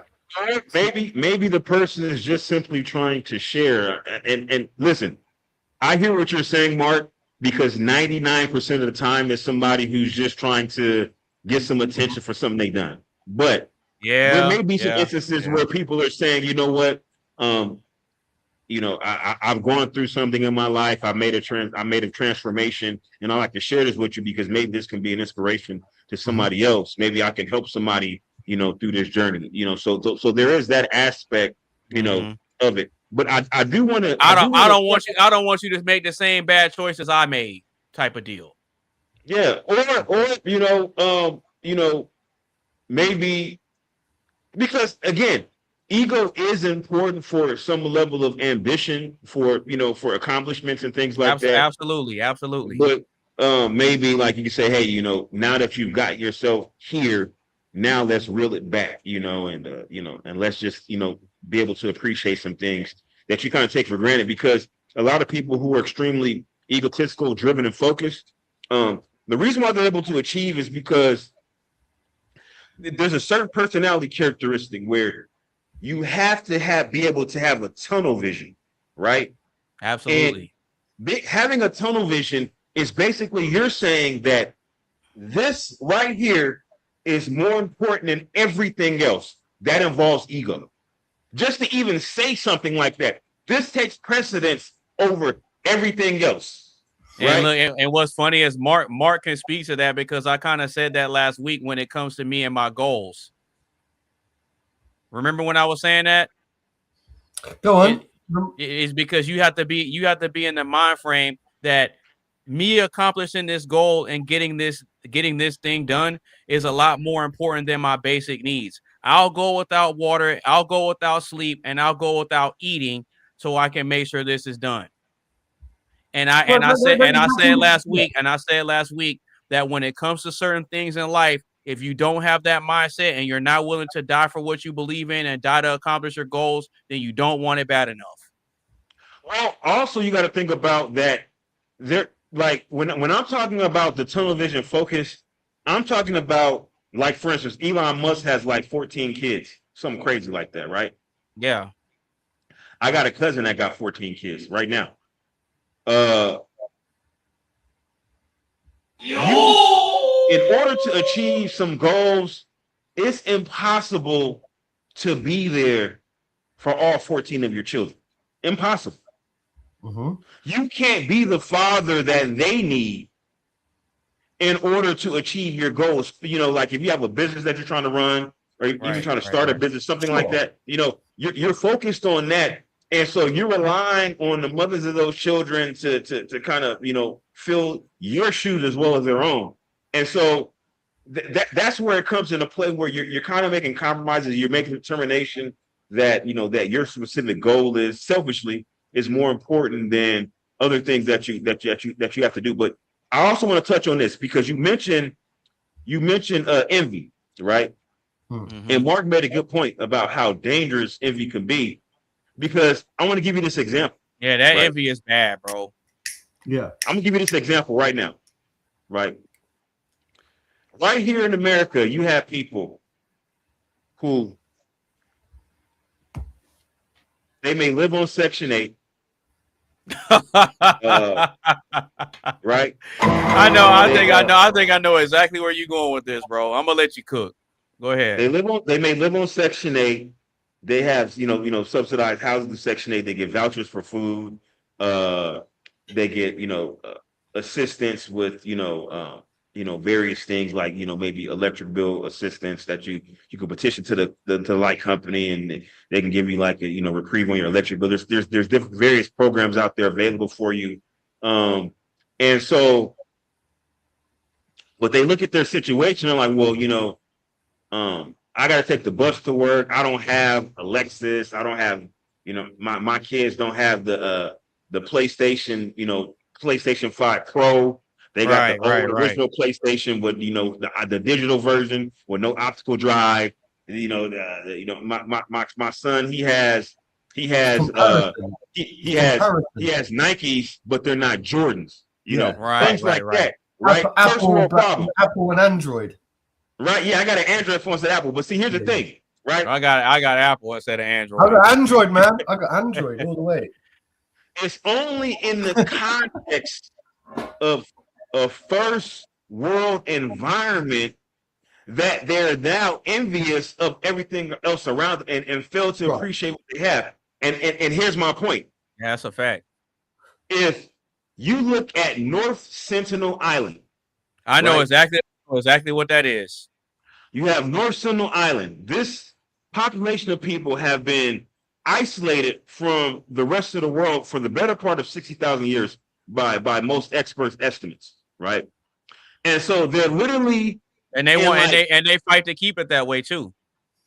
Well, they're fighting because over the years they've probably encountered people and they've had conflict where probably people have been killed, women have been raped, people have been kidnapped, and so and from their perspective, they don't know the level of technology that the outside world around them has.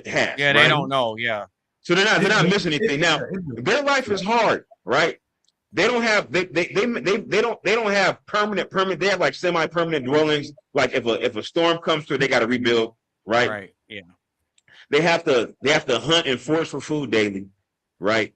And so by everybody's estimation, they have a very, very difficult life.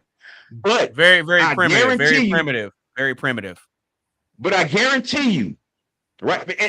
And we're talking about the level of poverty.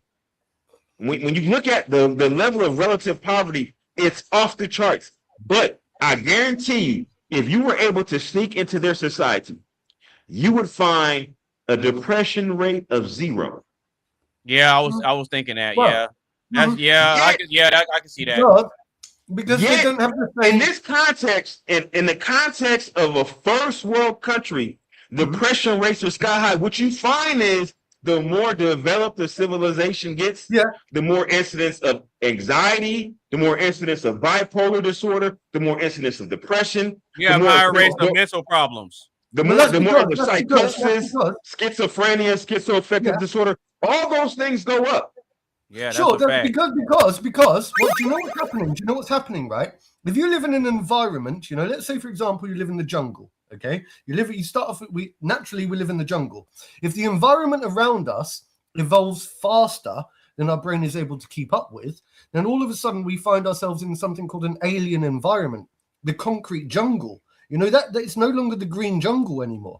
We start finding ourselves living in this concrete jungle. Now, some people are able to keep up with that and adapt and evolve alongside their environment. But if people can't keep up with the environment that they're living in, then all of a sudden there is a disconnect. There's a huge disconnect, between the environment that they're living in and the way that their brain has evolved to live in that environment. But if the environment around you continues to evolve at a rapid rate, faster than you're able to keep up with, then of course you're going to become depressed because you're not able to keep up. And this is a very important factor. I know this, I studied this a lot as well. And also, I want to quickly go back to the whole concept of, you spoke about crisis. Yeah. Right now, I studied something called, I used to train something called Strategies for a Crisis Intervention and Prevention, SKIP. Oh, really? Strategies for a Crisis Intervention and Prevention. And you might find, actually, that a lot of people, right, fall into a state of crisis just simply because they're misunderstood, misheard. And you could argue that is that because they've got an ego? Do they need to be understood? Do they need to feel heard? But I think it all comes down to Maslow's hierarchy of needs. You know, we all have a different level of needs, and some people, you know, just need the simple things in life. They don't need to be understood. I don't really. I mean, I like to be understood, but I'm very simplistic. Yeah, but we're not gonna die if we're not understood. So I get what you're saying. Yeah, so you understand. So I understand what you're saying 100%, and you're right. You're right. Yeah. Sorry, I dropped something. Yeah, go on. No, I mean that makes perfect sense. That makes perfect sense.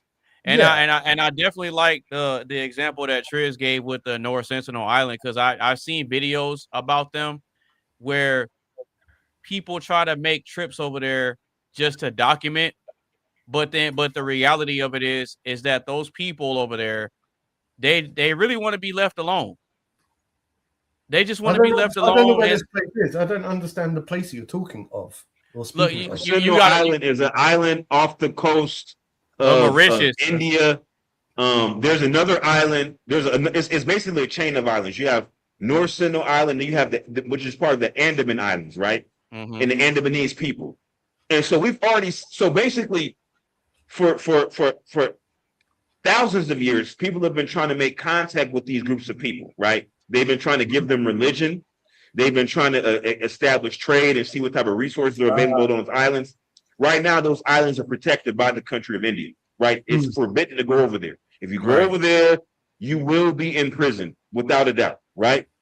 Yeah. And so the problem is that there was already contact with people from those chain of islands. Certain Andaman Islands, I'm not sure exactly the name of each specific island, but there's a couple of Andaman Islands where people were able to make contact with the people. And what did they do? They introduced tobacco to them. They introduced alcohol to them. It completely decimated their populations. They introduced disease. One of the islands, they introduced disease and damn near killed everybody. Other island, they gave them tobacco. Other island, they gave them alcohol. And so you got a whole bunch of those people on the Andaman Islands that are alcoholics. Yeah, you're basically corrupting them. Yeah. Yeah, alcoholics and addicted to tobacco, and so now they don't want that to happen to the Sentinel people. So they're making sure that those Sentinel Islands, you know, remain uncontacted. Although somebody just went there, I want to say a couple months ago, and they gave these motherfuckers some bananas. So they still fucking around over there. Yeah, I get that. I saw one the other week. Right, there's a YouTube documentary. I'll share it with Mr. AB. Hopefully he can share it with you, Triz, right? I watched one the other week. A tribe from Peru, and a Westerner went over there, and he decided to take a man and his woman to the Western Hemisphere for the first time. The only two people from that tribe that have ever left their environment. And he took them to like some city, and he gave them McDonald's. He showed them a hotel. Mate, these guys, right? They didn't even know that they had to wear. They don't even wear clothes. You know, so they're walking around their hotel naked and stuff, and the guys going, "Whoa, you can't do that." Right, I'll have to share this with you, AB. Yeah, I gotta check that out. And do you know what the big takeaway from that was? The big takeaway at the end of the whole episode, the whole thing, was they asked the tribal people from, I think it was Peru, you know, somewhere like that, in the Amazon or somewhere like that. They said, "Would you swap your life in the jungle for the Western world, or the Western Hemisphere?" And they said, "Nah, no way, no way. I prefer to live in that peaceful," even though they have to hunt for their food every day. They have to hunt for their food every day. Whereas they were taken to McDonald's. Do you know what they said? They were like, "I can't believe you've just got like a whole batch of dead animals in the warehouse somewhere that we can just eat." And I was like, man, that's crazy. But they still chose to go back to living in the jungle. And it goes to show that some people just aren't well equipped to live in the concrete jungle. I call it the concrete jungle that we live in. But you got to realize, right? And I know what you're talking about. So essentially, what happened is that there's been constant, you know, infringement on those remote Amazonian people because of logging and mining, and so they had an entire group, a large tribe that actually just emerged from the jungle. Now there's a couple of guys that are down there. They've been down there for many years. They actually, there's one guy, he goes on Joe Rogan's podcast sometimes. He actually speaks their language. He's been in contact with them for so long. He almost died, you know, a couple times, you know, got bit by a freaking snake, all kind of crazy shit. But at any rate, So you have these group of people, much like the people from North Sentinel Island. These people have been isolated from civilization for so long that the leap from I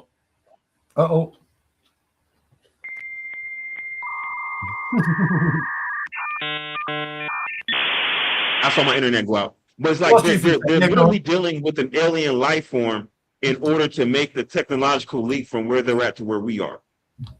Wow. And so that's part of the reason why you have hesitancy from them to make the transition and say, hey, I want to live, amongst you guys, as opposed to going back to their own people. No, they want to go back to their own people because the leap is just too immense. It's too big of a gap. Do you think now the difference is if, let's say that there was an orphan child or something like that, you get them young enough, they'll fit right in. Oh, absolutely. Do you think, this is a real important question then, do you think that Westerners have a higher ego than, let's say, the indigenous type people? Absolutely. Without a doubt. Ooh. Without a question. Interesting. Maybe. I think you're probably right. Probably right. No. Yeah, I think that that's 100% true. A lot of Westerners. We have an ego in the environment that we know. Like if you went down to the Amazon, we'd be humbled real quick, right? Absolutely. The ego would evaporate immediately, right? Look, and that's an example of an ego death happening without crisis. No.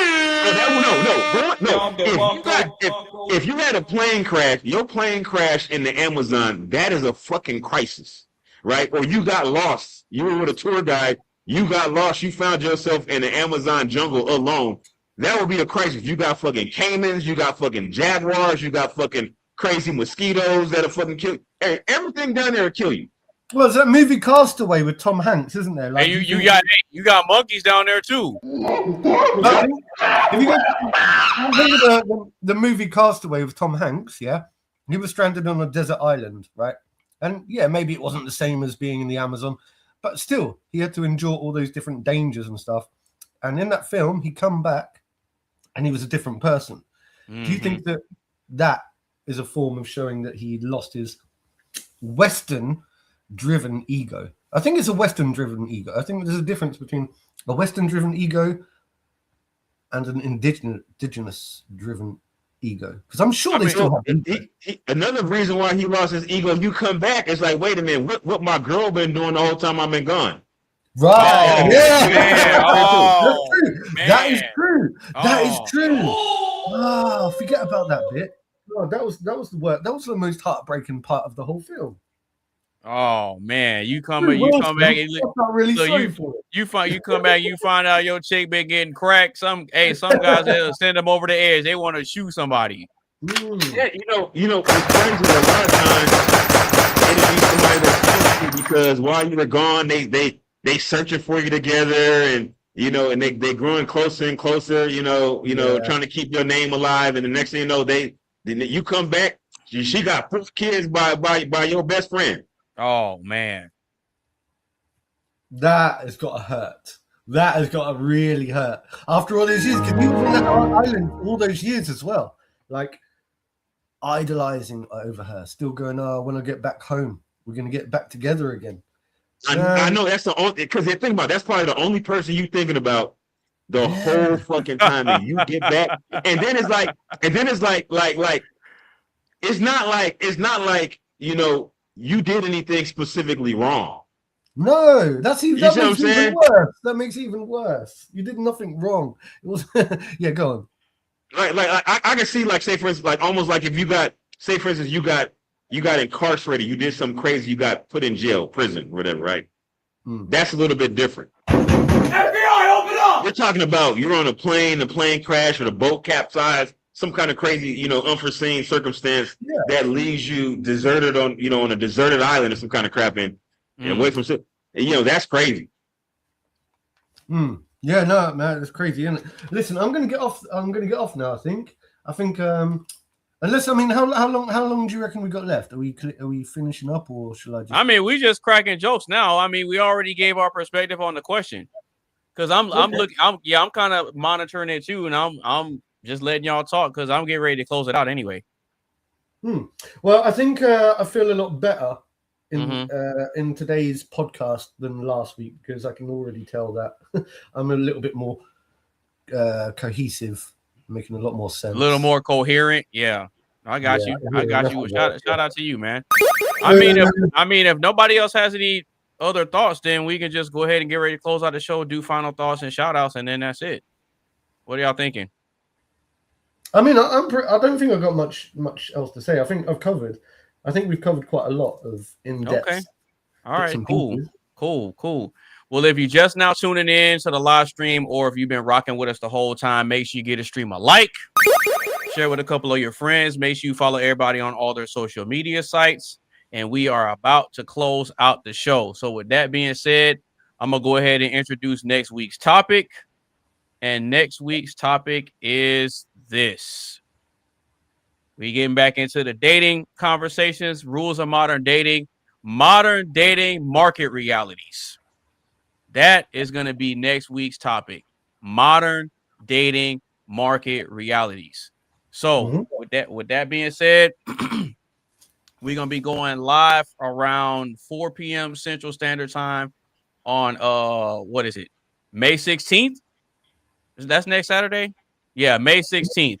May 16th, 2026. We will be going live around 4 p.m. Central Standard Time. So if you want to tune in to the next week's show, that will be the date and the time. Once again, rules of modern dating market realities.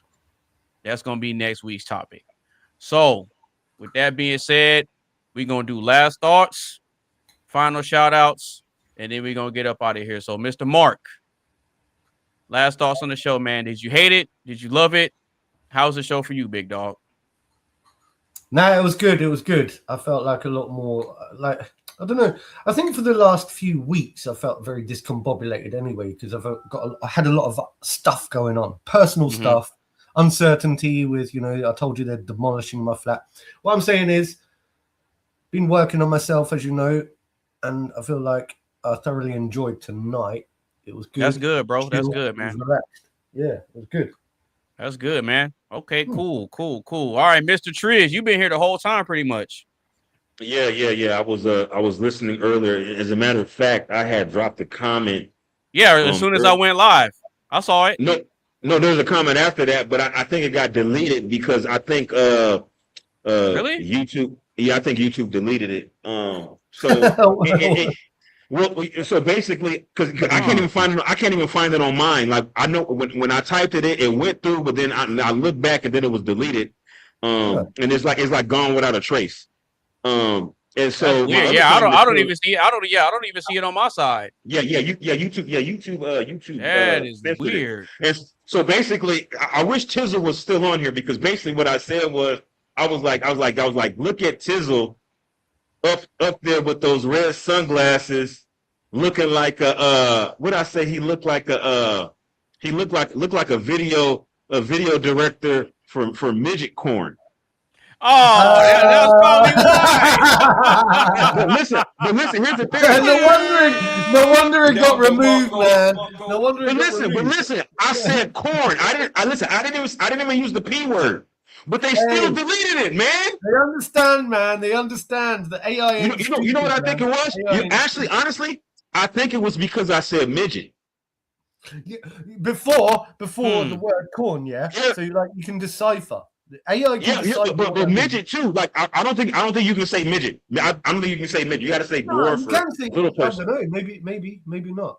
Yeah, you can't. I don't think you can say midget. So it's YouTube. You know what I think? I'm sure YouTube, because YouTube has deleted my comments on like other people's posts.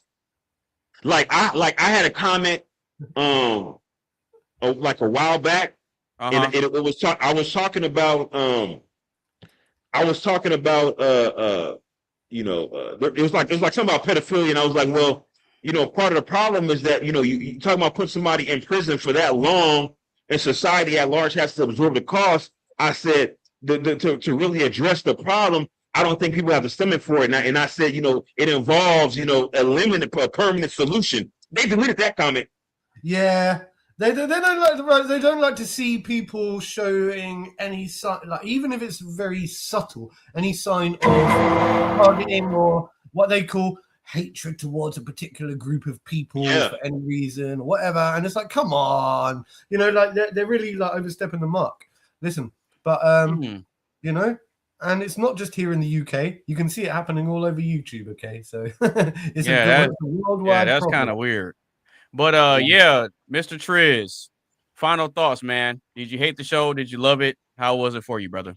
Man, it was a great stream, and you know what, man? I'm so upset. I'm gonna miss this next stream, man, because the next weekend I'm gonna be tied up. I'm not gonna be able to. I'm not gonna be online unless something drastic happens where I can get off. But like, man, I'm gonna be tied up, man.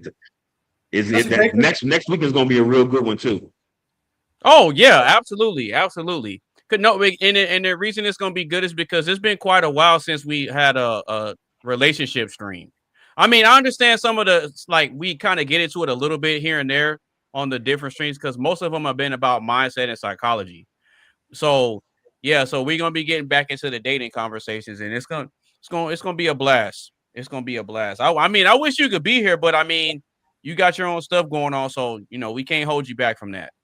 Definitely can't. Yeah, man, I got a lot of stuff going on. Obviously, I'm still working, and I got I'm dealing with this apartment, trying to get this apartment renovated. And it's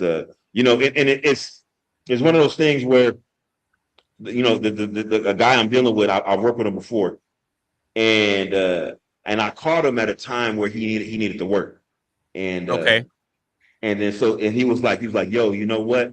Next time you need. Oh, here we go. Got those active downloads. Oh, there we go. Okay. It's crazy because I can hear you the whole time. My computer does that. But I think it's more of an upload thing. Okay. But basically, he was like, you know what? Next time you need me, I'm gonna give you the exact same price that I gave you this time. And you know what? I didn't hold him to that because who could have foreseen how the inflation just went crazy? You know what I'm saying? Like, I would have been an asshole to say, no, you said that you was gonna give me this price, this time. And I'm like, well, and we know how much materials and everything done went up, so it's not even that's realistic. a fact. That's a fact. He's working with me because it's a pretty extensive job. He's worked with me, and it's still gonna cost an arm and a leg altogether. But yeah, that's basically what I got. That's basically what I got going on. I've been working on that, and but I'm hoping that I'll be able to at least listen in on your stream. You see, like sometimes I'll drop in and make my presence known, and I'll be listening. Oh, absolutely. Yeah. Whenever you comment, always make them. Always show them. I'll be here next week. I'll be making sure that we can agree to disagree and playing and doing my doing my job, man. I'll be doing my job. So just make sure you tune in. I don't want peace. I want problems always. Just enjoy your weekend off, yeah, and do what you got to do. And then, of course, you can always come in the following week or whatever. But I'm not going to be here the following week, I don't think, or maybe the week after. But Mark, I got to ask you, what is going on with your background? What is this? What, me? It's because I move. I'm me moving like this? No, what is up with your background? What is that? It's just I can't. Well, I've just got. You got one of the green screen backgrounds. This is just a green screen background. Yeah. Yeah, he's using one of those visual effects. And I guess you change the colors and all that. That's all it is. now, in a brighter note, well,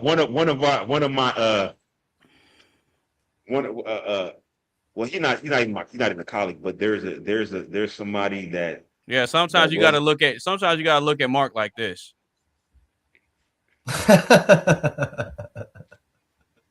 I don't know what that even means, man. I don't know what that even means. What kind of shit is that? I'll take it as a compliment. Yeah, I'll take it as a compliment. No, Mark. I gotta be careful what I say. You know, I fuck with you. I joke a lot, but that background is a background I expect from somebody who likes hanging around elementary and middle schools and parks. Oh man, drives bro. a white van, yo, with sliding doors. I'm not even going to reply. I'm not even going to reply. I'm not even going to reply to that. Yeah, you can fuck right. AB, hey, hold on. AB, am I lying or do we gotta agree to disagree? Let me know. Oh, that man hit it with the agree to disagree. AB, am I lying or do we gotta agree to disagree? Let me know. No, he kind of got a point. It does kind of look suspect. Man, it looks like it's literally just a green and yellow background that phases into nothing. It's just what not just great. Hold on, Mark. He got the yellow in the middle. He got the lemon lime thing going on. Mark. That's not just any old green. AB, he got the groomer green. That is groomer green. Oh man. You don't like that? Okay, you don't like the color? You want me to change the color? Yes, man. Okay, fine. All you had to do was ask. He said that's all you had to do. Man, this some more bullshit. I don't understand. So you don't like the color of my background, so you associate that color green with something nefarious.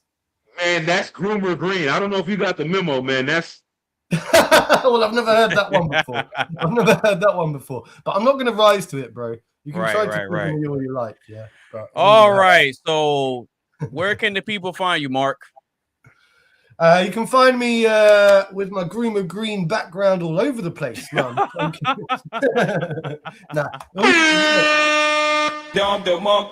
you can check me out. Go check my website out. You know, it's for adults. It's for actual grown-ups that actually know how to do it, like, you know, navigate the world. So what I'm saying is go check me out at novabear.net. It's my cryptocurrency project. It's doing okay. You know, obviously, you've seen what the crypto market has been like over the last few years. My crypto has been impacted by that market as well. But I'm seeing a resurgence, and we're going to see things pumping, I think, within the next couple of years. So I think now is a good time to get involved. Go and check me out at novabear.net. You know, click on the Buy Now tab. And if you know a little bit about crypto, just get yourself involved, because now I think it's a good time to stock up. Even if you just want to get yourself £10 or $10 worth, you know, it's best to have something than nothing at all. And also you can come and check me out in any one of my Facebook groups. You know, I've got lots of political groups out there. I've got my drum and bass heads uncensored group, which is you go crazy in that group. Yeah. You definitely go crazy in that group, bro. We're going crazy, man. We're growing, and we're growing quick. We're growing fast, and people accept it and respect it. So come and check it out.